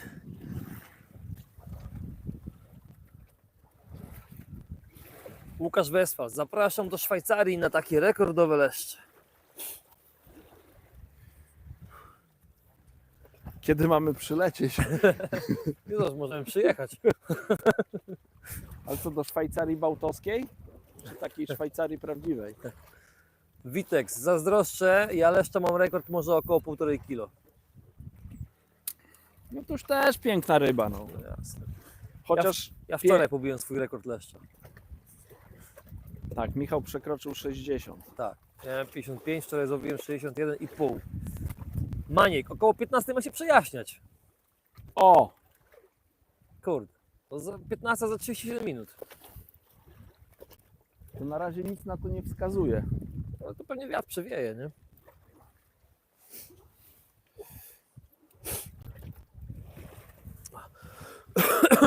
Tu się też pytaliście o kolejne live'y, to ja myślę, że mogę zdradzić, bo to się raczej nie zmieni, ale myślę, że następny live będzie we wtorek za tydzień, czyli 1 kwietnia. To sobie trochę pożartujemy z różnych rzeczy. Jak zobaczycie tytuł live'a Adam Niemiec odchodzi z Prestona, to się nie zdziwcie. Albo nie wiem, Adam Niemiec kończy z feederem. Porobimy sobie jakieś jaja może, co Adam? Żeby na 1 kwietnia coś wymyślić? No. Łukasz Westfal, do prawdziwej Szwajcarii wrzesień. Tomek Papierowski, bardzo piękna ryba, pozdrowienia. Dzięki. Co taki Kurde, to zobacz jakie piękne ryby w Szwajcarii. 5600 leć, Michał. Pron się pyta, czy łowiłeś w simatyczach. Ja nie wiem, czy ty łowiłeś w simatyczach? Na Nie, zalewie? nie łowiłem. Jakoś tam rozważałem kiedyś wyjazd do Siemiatysz, bo tam koledzy ze ściany wschodniej właśnie mi dużo dobrego mówili o tym łowisku, ale nie łowiłem. Co to? Pro, no ale tu też, jakbyś chciał coś odnośnie Siemiatycz, to również mamy film, również z chłopakami Podlasia. I Tak, właśnie też w Siemiatyczach łowili? Tak, na zalewie Siemiatyczach. No. Krzysztof M. wraca do tyczki. No, na przykład. No, trzeba kombinować. Robert Papuziński, Adam Niemiec zmienia wędkarstwo na rzutowe. Łukasz Westphal, rekord na tym jeziorze co łowię jest 8 kg. Poczekajcie, bo będziemy musieli szczękę przynajmniej ja zbierać z ziemi i nie trafię do chaty. 8 kilo leszcz, stary. No tak, ja widziałem tego co złowiłeś na tym świątecznym, nie, no, 5 z hakiem, tak? No. To nie dowierzałem. Ten drugi 5,160 chyba, czy coś. Tak, tak. Nie dowierzałem w to co widzę. To jeszcze sobie 50% do niego dodaj. No, Jeszcze. ale zabił.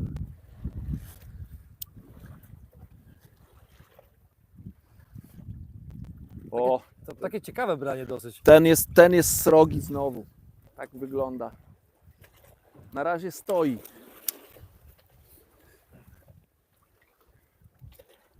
Prod rolnictwo, zapraszam do Brańska nad Zalew. Leszcze na zawodach łowiłem po 4,5 kg. Ojejku, Michał, weź to zapisz. Czekajcie, pokażę wam jak to...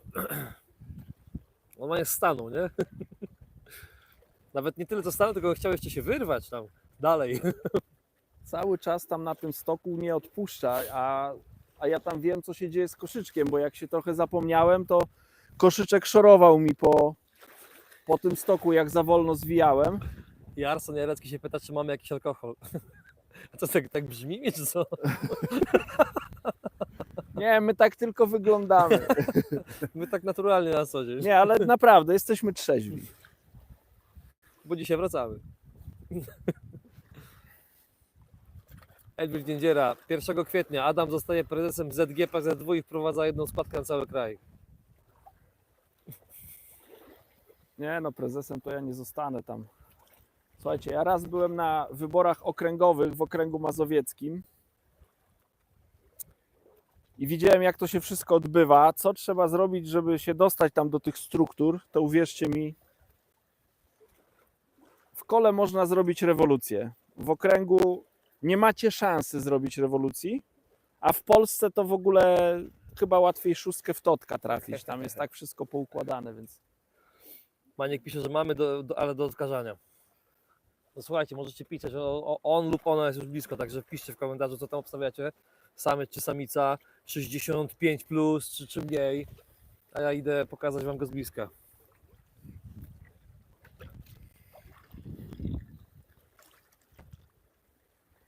Nie jest jakiś, powiem ci, długi, ale jest taki masywny, sam mięsień, tak jak widziałem w wodzie.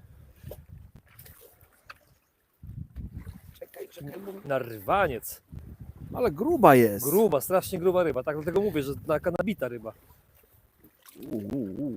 65 równo, 65 plus będzie ona. No to ktoś tą oną trafił. Ale gruba ryba. Ja nawet nie muszę patrzeć, widzę po brzuchu. Grzegorz Olniczek, od której strony siedzicie? Grzesiu, wybacz, nie powiemy, na filmie pewnie będzie widać dużo. Tak, no my też ale jak tutaj... ktoś w ogóle, przerwę, ale jak ktoś w ogóle będzie na filmie potem rozpoznawał, to niech nie pisze, nie podaje dokładnej pineckiej, bo to wiecie, to sobie wtedy robicie przykrość, źle. Mnie ktoś tutaj zaprosił i też Tak. dokładnie nie chcę no nie będziemy mierzyć. Ta ryba raczej nie ma 65. Nie ma nie 65. ma. Ale zobaczcie, co tu się dzieje. Na ten bedek. Ona chyba tam cały dzień się stołowała od rana. Także kuleczka, Jezu, leszcz z rodu kuleczka. Łowiłem karasie z lodu kuleczka, to teraz mamy leszcza z panią z rodu kuleczka. Płyń sobie. Piękna damo.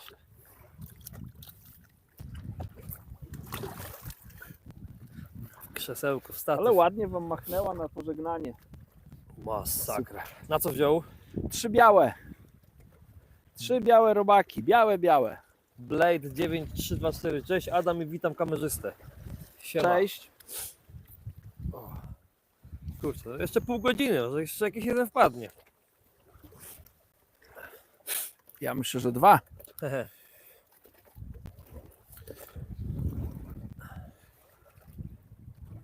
Tu ja i Jarson Jarecki to się tego PZW, po znajomości, bez znajomości nic nie zrobisz. Nie, to nawet nie chodzi o znajomości, to tam jest tak skonstruowany statut, że ojej, długo by o tym opowiadać. No. Bruno się pyta, czy koszyki dobre są open window na siemianówkę. Kurczę, ciężko, tam dobre będą te open window? Ja nie łowiłem jeszcze, wtedy nie znałem koszyków open window, więc trudno Ale jest mi powiedzieć, Chłopaki ale myślę, pamiętam, że zaklejali byłyby taśmą, dobre. więc pewnie by były dobre. Ja open windowy. cage'em tam łowiłem. O. Jarson Jarecki, niesamowite, nigdy nie złapałem takiego. Bo ja też ci powiem wam, że od wczoraj się napatrzyłem. Łukasz Wesfal, na jakiej głębokości łowisz? Ile to może być? Z 6 metrów 7? No, myślę, że z 7 może być. Wi, czy ryby biorą? Ile masz? 14? 15. 15. 15 leszczy, no.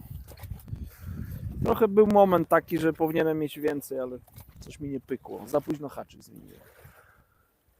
Lipar, wędkarstwo, pasja i przynęty. Dzień dobry panowie, powodzenia. Chciałem się dowiedzieć, jakie szczytówki pan Adam używa najczęściej. Czy stosowanie szczytówek hybrydowych jest korzystne, czy lepiej wykorzystywać szczytówki szklane? Ja chyba szklanych szczytówek nie mam nawet. Tak mi się wydaje. Korzystam z węglowych i zdarza mi się, gdy są naprawdę bardzo delikatne brania, no to wtedy sięgam po hybrydowe, ale najczęściej łowię takimi fabrycznymi szczytówkami. Zdarza mi się, że na przykład mam wędzisko Supera X, nie wiem, 11 stóp, czy nawet Super Light, a zależy mi, żeby była szczytówka bardzo lekka, no to wykorzystywałem szczytówki od Ascensiona 0,5, 0,7. A w takiej, no tak, do takiego łowienia dzisiaj mam szczytówkę jednouncjową i to jest ok. Myślę, że nawet te 1,5 uncji tutaj przy takich braniach też by było ok. Pron się pyta, jak gruntować fidera. Pron, to ja wtrącę, jak wpiszesz sobie u nas na kanale, jak gruntować łowisko bez echosondy. Ja myślę, że to jest świetny film. Nie wiem, kiedy go widzieliśmy, 2 lata temu, a może nawet lepiej. Nie no, więcej jak 2 na pewno nie. Tak? Ja się zastanawiałem, czy nie rok temu, ale może 2. Jak No, takie- gruntować łowisko bez echosondy. Kilkanaście minut dokładnego opisu, jak to robić. I myślę, że jak to obejrzysz, to będziesz wiedział wszystko. Jarson Jarecki, czym nęciłeś pod białe robaki? Nęcę za nętą i do koszyka na początku dawałem pinki kukurydzy, a teraz daję cięte dendrobeny z kasterami i trochę jokersa też dodaję. Tu Jarson dopisał, chłop w czapce ustawiony w życiu, kamerzysta prywatny, pewnie również kierowca.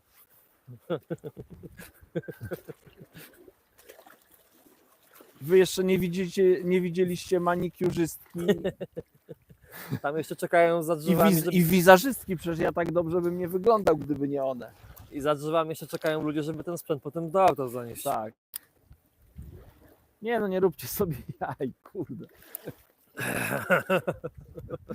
A tam helikopterem wraca na chatę. No, to by było piękne. Jezus Maria. Ostatnio do Elbląga wrzuciłem, nie chciałbym do Dzierża też wrzucić.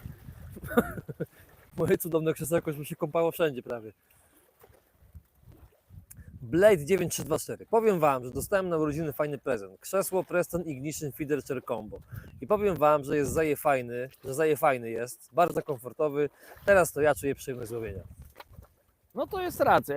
Ja też byłem bardzo pozytywnie zaskoczony, jak zobaczyłem to krzesełko, w jakim wyposażeniu jest sprzedawane, jak jest lekkie, a jak mi powiedzieli, ile to będzie kosztować, to w ogóle mówię, no nie, no to tam wszystko się zgadza.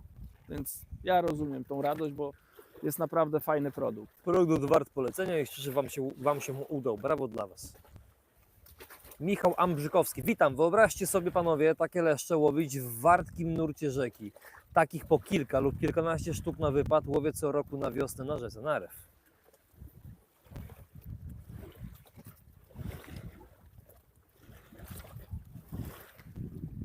Szczerze zazdroszczę No. tych leszczy z Narwi. Z rzeki to inny temat, nie? No, to naprawdę zazdroszczę tak pozytywnie, więc No. bardzo chętnie bym sam takich połowił, więc jeżeli ktoś tak łowi, to gratuluję. I to nie jest bardzo powszechne niestety. Kajetan Kowal pisze, tsunami zaraz przyjdzie. Nie, no. Kurczę, ustalcie może jakiś wspólny front, bo ja znowu się zestresowałem. Prawie jak wpadłeś do wody, to pogorszył się dźwięk u ciebie. A to było chwilowe, bo odszedłem się napić, wiesz, już teraz pewnie będzie ok. Michał Ambrzykowski, zapraszam pana Adamie. Michał, Prywatna wiadomość, wiesz gdzie pisać. ja bardzo chętnie przyjadę. Nie wiem dokładnie gdzie na Narwie, ale Nieważne. do tego dolnego odcinka na Narwi mam blisko. Muszę cały czas wysoko, tam czułem, że zawadził skubany.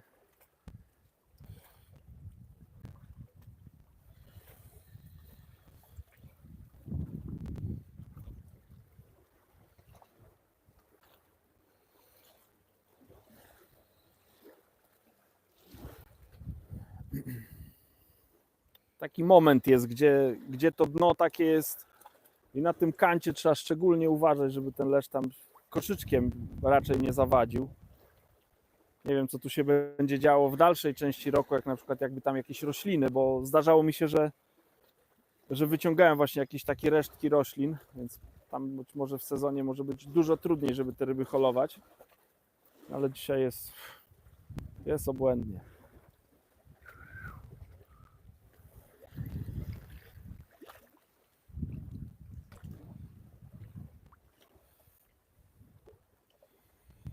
Kolejna wielka mamuśka będzie. Piszą.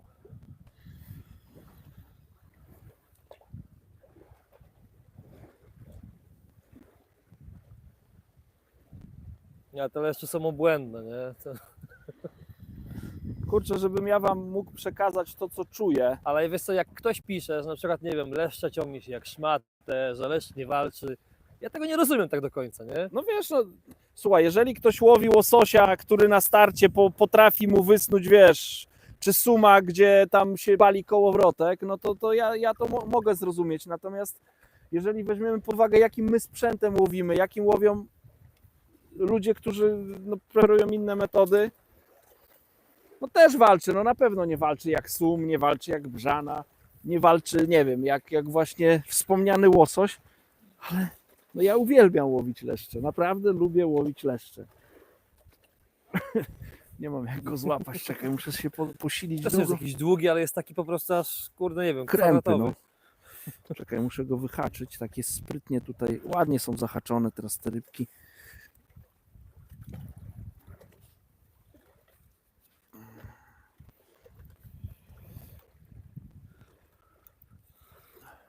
Kurczę, to chyba nasz pierwszy live w tym roku z dobrymi rybami. A pomyśl sobie, że pierwsze 4 brania popsułem. No, I Już później była przerwa, bo one się spłoszyły tak, po prostu. Już teraz o tym nie myślę. Ale... Grubas. Też misio ładny, co? O, Dobra, misio, odpływaj sobie.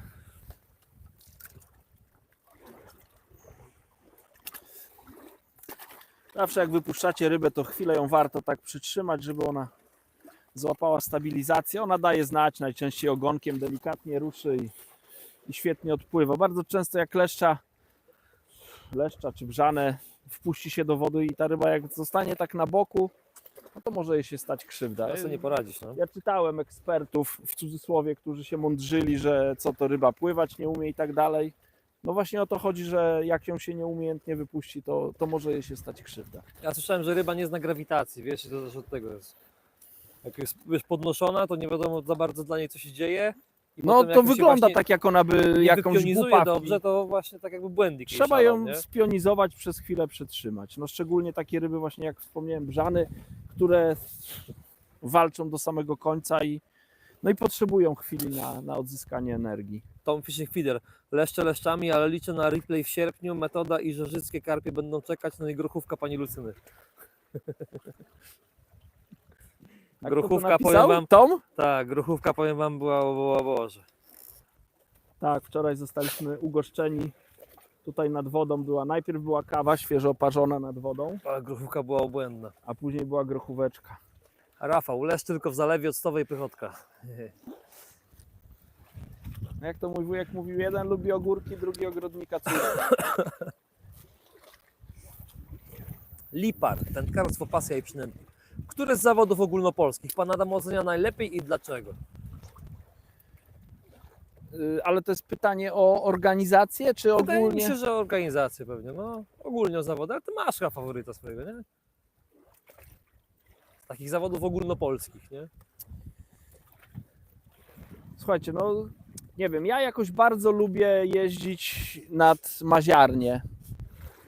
To jest zawody, które organizuje Tarnobrzeg, tam fajne łowisko i tam jest super atmosfera. Myślę, że no nie wiem, żadne łowisko nie jest super równe. No nie ma takich łowisk, gdzie wszędzie by było równo.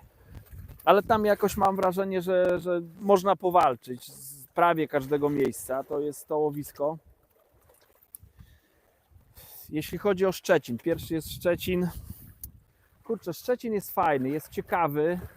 Natomiast no, tam zdarzają się takie trudne strefy, trudne, nierówne strefy. A Ty, bo Ty mówisz o Grand Prix, bo ja zrozumiałem to z kolei w sensie bardziej o zawody, bardziej takie komercyjne, prywatne. Ja to tak rozumiałem, że jakieś... A tu weź przeczytaj jeszcze raz pytanie, to przepraszam. Ja się Które z zawodów ogólnopolskich Pan Adam ocenia najlepiej i dlaczego? Ty zrozumiałeś, że chodzi o edycję Grand Prix, Tak, no bo ja w innych nie startuję. a ja myślałem, że chodzi o typu tam, nie wiem, Robinson, Sensas i tak dalej. A, Że w tak. sensie- No ja Robinsona bardzo lubię i startuję w zawodach Robinsona już. Mam nadzieję w tym roku, nie wiem, w kolejnej edycji też będę walczył i też uzyskam awans do finału. A jeżeli chodzi o Grand Prix, no, chyba wszystkie. Nie mam takich zawodów, żebym, nie wiem, z jakimś wielkim pawiem na te zawody jechał. Ogólnie każde wędkowanie mnie cieszy i zawsze mam nadzieję na dobre losowanie. Jeszcze teraz w tym roku doszły zawody we Wrocławiu, więc taki powrót trochę po wielu latach na łowisko, gdzie nie wiem, czy to będzie na Leclercu, ale jeżeli będą zorganizowane na Leclercu, to jest takie łowisko, na którym Na Leclercu? tak się nazywa to łowisko, na Leclercu, tak, bo tam jest brzeg i z tyłu za plecami jest Leclerc i na to mówi się, że na Leclercu się łowi. Dobrze, No że nie to ja tam zachwycamy w Lidl. 2005 Mistrzostwo Polski mi tak przeszło koło nosa i sędziowie zamienili losowanie. W pierwszej turze tam były wysokie numery, a tu niskie, a w drugiej turze było na odwrót. No ja wylosowałem, myślałem, że dobre stanowisko, bo miałem wysoki numer i szedłem tam, gdzie były dobre ryby pierwszego dnia, ale okazało się, że jest zamienione, idę w tą słabą strefę. I tak mi Mistrzostwo Polski przyleciało. Blade 9324. Przez wczoraj byłem z dziewczyną na rybach. Dziewczyna łapała na spławik, na 3 białe robaki, wyciągnęła leszcza 50+. Wow! To gratulacje. Myślę, że były fajne emocje. No i do takich chwil się żyje, no. Witex, proszę przestań, bo nie wytrzymię. Sam zaraz pojedę, a nie mogę. Elwir Dziędziela. Ryba nie ma zastawek w układzie krwionośnym, więc jak najwięcej w poziomie i jak najmniej w pionie z głową w górę lub w dół. A to jak one tak schodzą do dna, to jak? Ale w wodzie pewnie jest inaczej, nie? Bo No jakby- możliwe, może to jest wodzie nie układ ma- ciśnienia, czy Tak, jak? nie? Daniel Gula, Wilcza Wola, świetna do nauki fidera.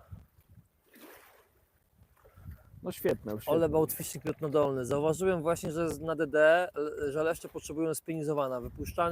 Wypuszczane na boku leżą i leżą.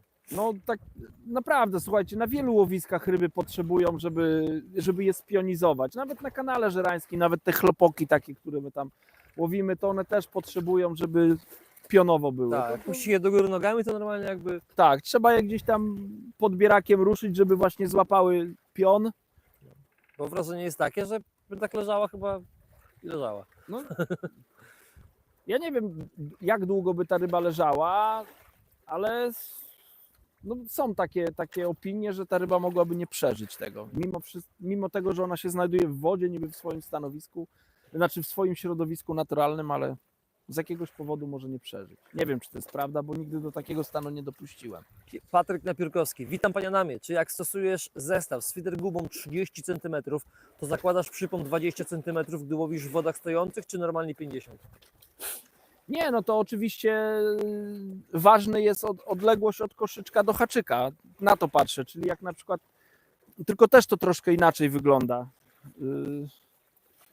Może na tym przykładzie. No jeżeli jest zestaw i federguma załóżmy jest od tego momentu, tutaj się zaczyna federguma, no to powiedzmy zakładam, że te pierwsze 10 cm tej federgumy, no to jest tak jakby dół koszyczka, czyli poza koszyczek wystaje 20 cm, no to najkrótsze przypony, które robię, to muszą mieć ponad 30 cm, tam 31 robię, żeby było bezpiecznie, jakby sędzia przyszedł i chciał mi te 50 zmierzyć, to żebym miał zawsze te 51 czy 52, troszkę więcej niż... Więc przy takiej długości gumy, czyli te 30 cm, to minimalny przypon u mnie to jest 30. I w górę. Bastorek, witam Adamie. Są rybki lepiej jak na kobiałce? Cześć Sebastianie. Jest odrobinę lepiej. Rafał, czy metoda byłaby teraz skuteczniejsza jak koszyczek? Nie jestem przekonany i też chyba nie będę się rozpowiadał na ten temat. Dzisiaj właśnie przygotowaliśmy film. Tak troszkę było porównane i metoda i łowienie na feder klasyczny. Może to nie było takie dogłębne porównanie, wielogodzinne, nie wiem, z kilkoma osobami, sam to zrobiłem. Natomiast no, zachęcam do obejrzenia tego filmu. Niedługo pojawi się na kanale Sonubites Polska i tam troszkę więcej o tym opowiedziałem. Saczy Jerk Custom Lures, pozdrawiam z Wrocławia. Pozdrawiam. Bastorek odpisał, no i bailando. Kto odpisał? Bastorek. Kanisterek, jakie proporcje zrobić zanęty z gliną na szybką rzekę? Chodzi mi o feeder klasyczny. Ale masz wielką oznakę wiosny z tyłu. No ja właśnie słyszę jakiegoś szerszenia, co ja tam mam. Bąk To chyba jest po prostu. trzmiel, nie bąk. Albo trzmiel. W sensie niegroźny. No. No, da, Co? to może urządli. Ja wiem, no ale tak sam z siebie nie powinien. No Nie? nie powinien. Dobra, wracając o te proporcje na rzekę. Nie wiem, ja zawsze mam problem, żeby podawać proporcje na jakiekolwiek łowisko, bo nie ma czegoś takiego, jaka jest dobra proporcja. To może być tak, że nawet w czasie łowienia ja zmieniam proporcje. Na przykład, nie wiem, nęcę mieszanką pół na pół, a łowię na przykład czystą zanętą. To bardzo często się sprawdza. I ta mieszanka pół na pół to ma za zadanie, no ta glina ma za zadanie, to jest taki element dociążenia tej zanęty. Trzeba sobie zdawać sprawę, że podczas łowienia w rzece, po pierwsze, najczęściej przy dnie ta woda prawie nie płynie. Czyli tak jak, nie wiem, no łowiło się na rzece na spławik i rzucaliśmy kule, no to zależało nam, że te kule były w miarę, no nie wiem, ciężkie, żeby tam szybko jakoś się nie rozmywały, no bo te kule przez długi czas musiały leżeć. Natomiast jeżeli no nęcę i łowię na koszyk, no to ja najczęściej jak łowię w rzece, to ten koszyk przerzucam, zarzucę, tam nie wiem, 3 minuty, 2 minuty, to zależy co się dzieje w wodzie, wyjmuję, przerzucam, więc mnie nie zależy w rzece, żeby ta zanęta była jakaś bardzo taka spoista i ciężka, zakitowana, bo można zrobić z normalnej zanęty, w odpowiednim koszyczku oczywiście, taką zanętę, która spadnie na dno. Właśnie to jest no za to musi odpowiedzieć koszyk, czyli on musi przetransportować tą zanętę do dna i tam na tym dnie się osadzić, czyli dlatego trzeba dobrać dobrą masę koszyczka i ewentualnie no, wybrać koszyczek, który ma jakieś kolce, które przytrzymają ten koszyczek przy dnie, ale ta zanęta jak już się uwolni z tego koszyczka, to raczej w takiej luźnej formie, no chyba, że rzeka jest naprawdę bardzo płytka, a ten nurt jest jakiś taki wartki, ona tam miesza, no to wtedy tą zanętę nam jakoś wymyje. Natomiast jak rzeka ma kilka metrów, to tak naprawdę to, że stosujemy tam ciężkie koszyczki, to wymusza na nas cały napór wody, cała ta masa wody, która napcha linkę i to powoduje, że nam przesuwa ten koszyczek, więc No ja niechętnie stosuję glinę do zanęty i nie jestem w stanie powiedzieć, jaka jest odpowiednia konsystencja. Nieraz trzeba ją dodać, rzeczywiście jest potrzebna, ale to raczej bardziej, żeby rozrzedzić tą zanętę, tak mi się wydaje, żeby ona nie była tak wyrazista, żeby ją troszkę zubożyć. Ja tego wtrącę swoje 4 grosze. Mamy 14:50, więc jeszcze 10 minut. Ostatnie 10 minut. I żegnamy się. Adam jeszcze prywatnie zostanie, pewnie wyciągnie kilka 60. Nie zdziwię się, jak złowię największego, jak pojadę, bo to tak może być. Ja mam, Nie no, ładne ryby dzisiaj były, to już Wiem, trudno wiem, będzie to śmieję powiedzieć. się.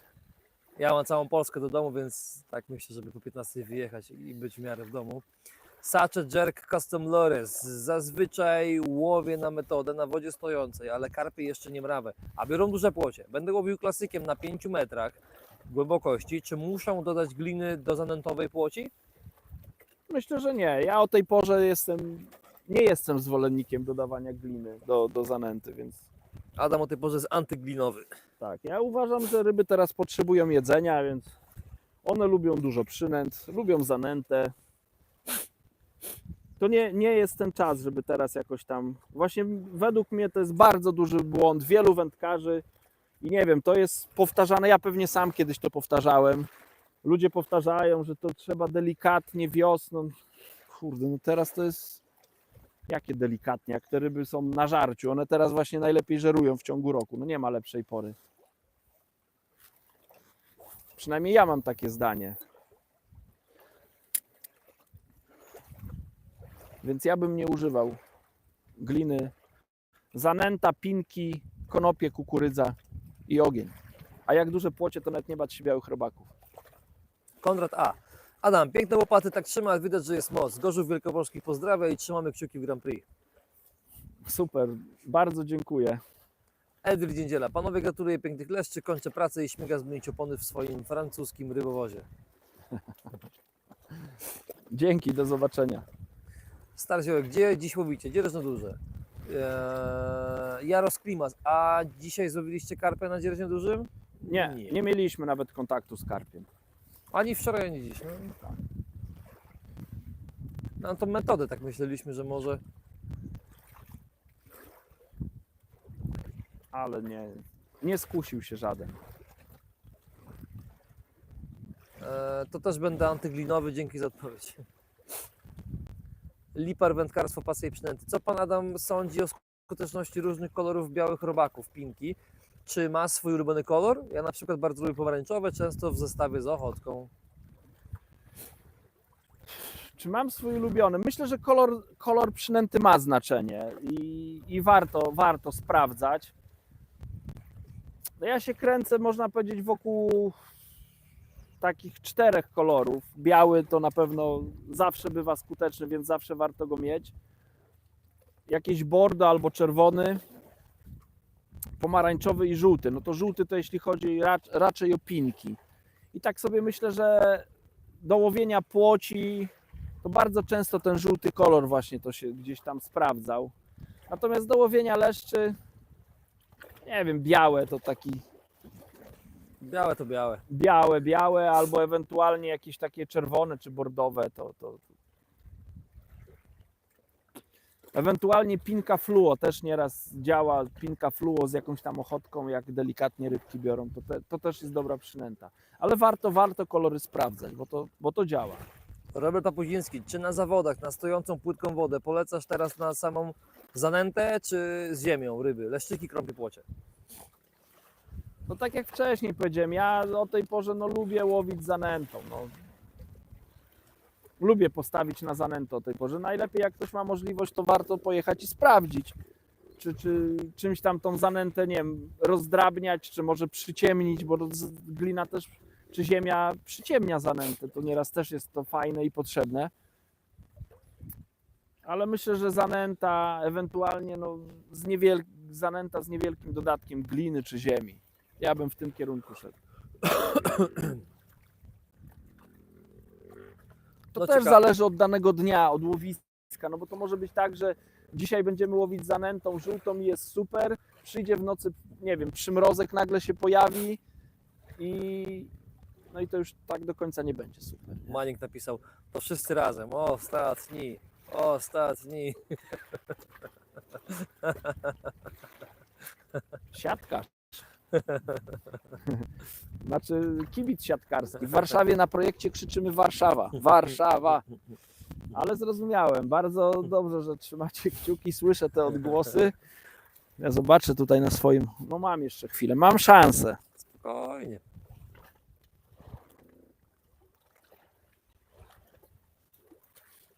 No dobrze, ten wiatr się trochę uspokoił.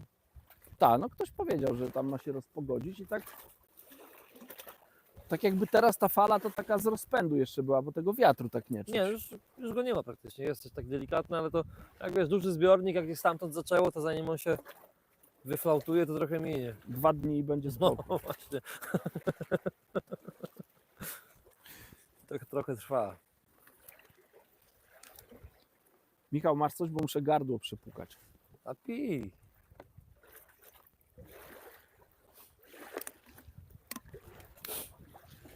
Nie ma pytań? Na razie nie. Wszyscy czekają, trzymają kciuki w niepewnościach i Nie, no usiądźcie, kurczę. wstrzymali oddech. Patrzą, że 4 minuty do końca, doliczony czas gry.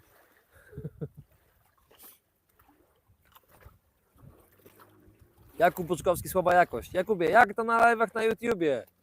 720p tylko, Ojej, jeżeli chodzi o jakość takich YouTube'owych rzeczy z terenu. Niestety. ale to się zmieni jak ty wrzucisz, czy Nie, zawsze tak nie, będzie? 720p. Nie? No tak wyglądają live'y na YouTubie. A dodatkowo tu jeszcze mamy 3 kreski LT. To też na pewno wpływa na jakość obrazu. Tak jak robiliśmy z Elbląga tego mega live'a, to on wyglądał dobrze, bo tam było cały czas 100% 5G. Nie? I pomimo słabszej jakości, to on i tak wygląda lepiej. Mhm. A tu no wiecie, no jesteśmy na rybach, nie? No nie mamy na to wpływu, nie poradzimy nic na to. Ja tu mam w ogóle taką opcję, że mogę ci tło jakby wywalić. Będziesz ty i zielone tło naokoło ciebie. Także jak będziemy w jakimś tajnym miejscu, to tak zrobimy. Co ty mówisz? No tak to działa, czekaj, a kliknę. Nie, no ktoś tam No, weźmie normalnie- i normalnie wstawi tło jesteś takie, ten. że jestem... A możesz wstawić, że jestem na Bahamach? Mogę stawić różne tło, no. Takich jaj to nie róbmy. Stardziołek, przejście na Twitcha. Kurczę, zobaczymy, no to wiecie. Kurde, ile tych platform by było. Facebook, Instagram, TikTok, YouTube, jeszcze Twitch. No wy tak nie gadajcie, bo to Michał będzie musiał robić, a to on i tak ma tyle roboty przy tym wszystkim. Rafał pisze, że lipa. Lipa z tym zielonym tłem. No śmiesznie to wygląda. No. Ale dałeś już Na teraz? chwilę dałem, wyłączyłem już. Na 1 kwietnia zrób się tło z Bahamów. Słuchaj, a jak dałeś to zielone tło, to ja byłem cały, czy na przykład obcięło mi pół Obcięło głowy? ci, nie, albo- głowy nie, ale tak od kolan cię obcięło. Że to odtąd? Tak. Tak, tu byłeś normalnie, ale nic nie Jejku, było. dobrze, że miałem w spodniach wszystko jak należy, bo jak mi tak by obcięło. Nic nie było innego, nie? Bastorek, ja także zrezygnowałem z mieszania zanęty z gliną, łowię na czystą zanętę, a glinę wykorzystuję tylko do podania robactwa. No ja nawet i do podania robactwa. No zdarza się oczywiście, no nie mogę powiedzieć, że nie używam gliny, no bo widzicie na filmach, że mam też, próbuję. Ale jakoś tak wierzę w zanętę. Miałem delikatne Jakub wskazanie. Buczkowski, Adam Niemiec łowi arapajmy na Karaibach. No byłem raz na łowisku, gdzie były arapajmy, ale nie udało mi się złowić. Tyrtum pyrtum. Pozdrawiam wszystkich i udanych połowów. Pozdrawiamy. Pozdrawiamy tyrtum pyrtum. Ale a propos arapajmy, to mogę się pochwalić, że poznałem człowieka, który dostał od arapajmy ogonem w twarz. Jak pozował chyba do zdjęcia, dostał ogonem w twarz i miał kilka szwów i ma na stałe tutaj już ranę, bo mu chyba o zęby rozwaliła wargę. Jakub Bombik, jak gruntujesz łowisko metodą? No to chyba zapraszamy na film na kanale Preston Innovations Polska, jak wygruntować stanowisko, tak? Czy łowisko? Bez ekosądy. No bo to tak samo, nie? No Jakby dokładnie. to niczym się nie różni, nie? Robert Papuziński, piranie z Wisły. Maciej Wietecha, cześć panowie, chyba czas donęcić. Cześć Maćku, no już nie chcę tutaj cudów robić, bo... Oj kurczę, coś mi się tu źle nacisnęło. Generalnie mamy 2 minuty zostały, za tak? chwilę Czy- 15, Ale jak pozwolę ci jeszcze raz zarzucić, no bo mi już 15 pokazuje, ale okej, Ale ja nie chcę... A, mogę zarzucić. tak. Dam jeszcze jedną szansę. MT Spinning, witam panowie, to 2 kwietnia będzie mieć na Zalewie Solejowskim, leszcze fajnie biorą i to jest zajebista informacja. Ale nie wiem czy 2 czy 1. To jakby będziemy na łączach. No, nie chcę tak mówić otwarcie, ale spiszemy się. Bo ty masz kontakt, tak? Mam. Adam, skup się, Filip pisze. Jakub Buczkowski, to byłby świetny, ciekawy odcinek z takiego egzotycznego łowiska. No właśnie ja ciekawy jestem, czy ludzie... by Według ten- mnie to byłby ciekawy, tylko no, niestety, ale niektórych osób, no.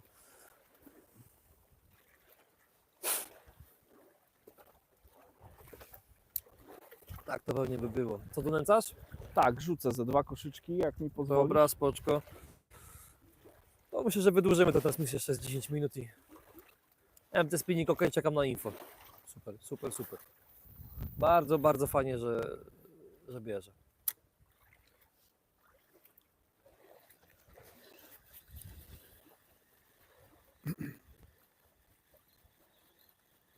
Trzeba się trochę nakorblować. Jakub Buczkowski albo filer klasyczny na rzece Ebro. Kurczę, powiem wam, że o ile niektóre takie egzotyczne jakieś kierunki mnie ciągną, to jakoś to Ebro mnie nie ciągnie. Nie wiem, no może na sandacze by mnie ciągnęło. Jakbym miał sandacze tam łowić, to chyba by mnie to ciągnęło. Nawet chyba te sumy by mnie tam nie...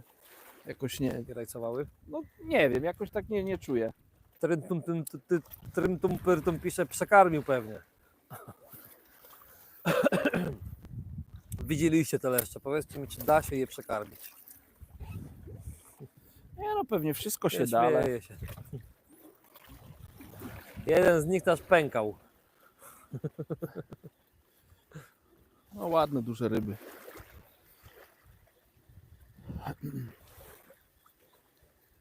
Dobra, więcej już nie będę rzucał, bo... to 10 Jakub minut- Buczkowski, czy będą kiedyś kije do spinningu z Prestona?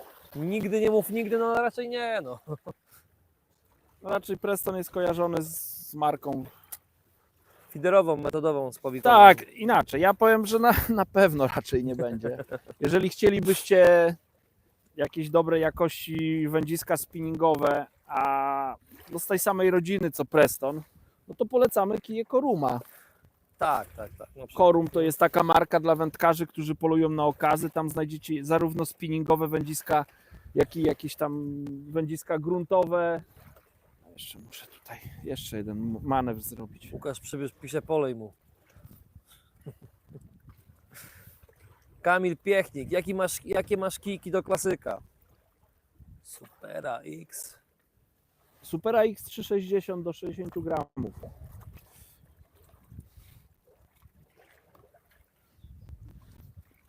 No, ja myślę, że 1 kwietnia live będzie ciekawy. Tak? Już masz pomysły, nie chcesz mi czytać? Robert Papruziński, leszcze na żartę zanętą i nadal chcą zanęty.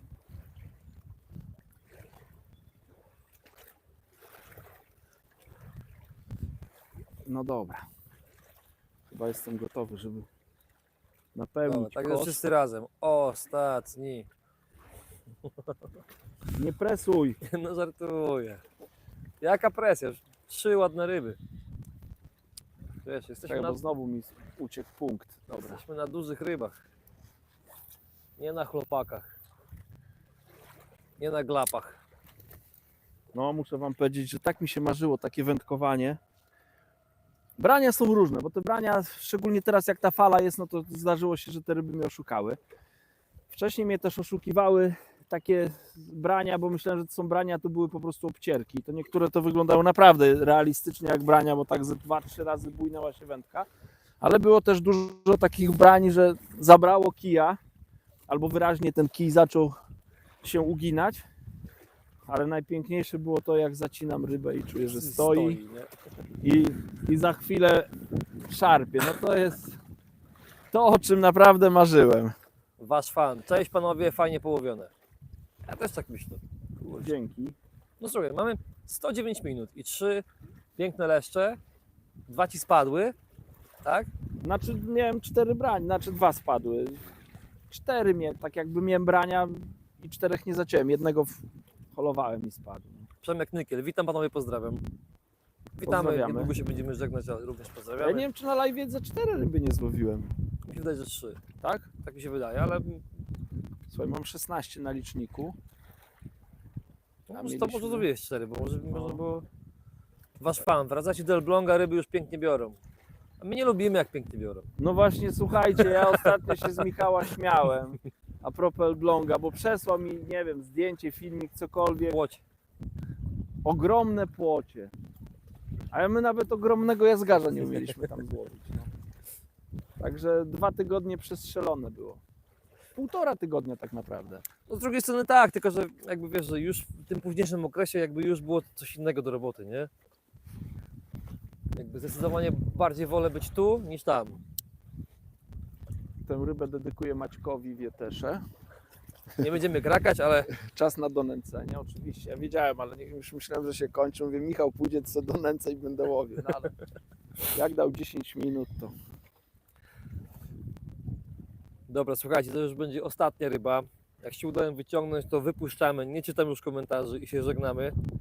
I do zobaczenia w przyszłym tygodniu na live. czy możesz czytać komentarze? Ja już Ale mam... mówię, teraz będę czytał, tylko że jak wypuścisz, to się żegnamy po Ale prostu. ta ryba jakoś idzie dziwnie, nie wiem co. Filip pisze, no mistrz.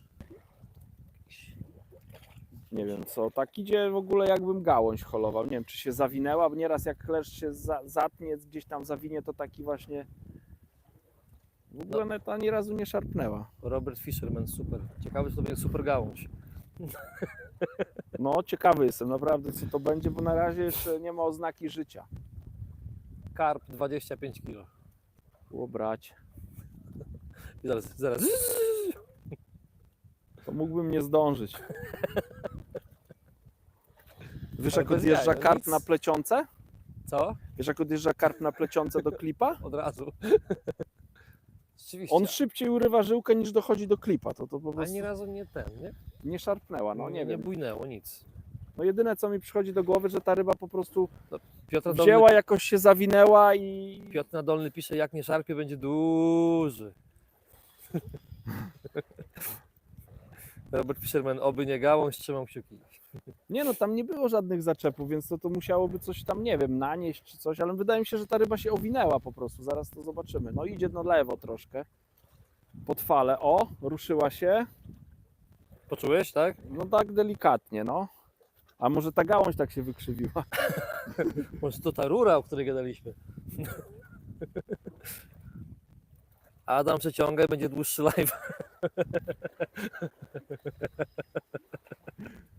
Tak, będzie, oj, odjechało.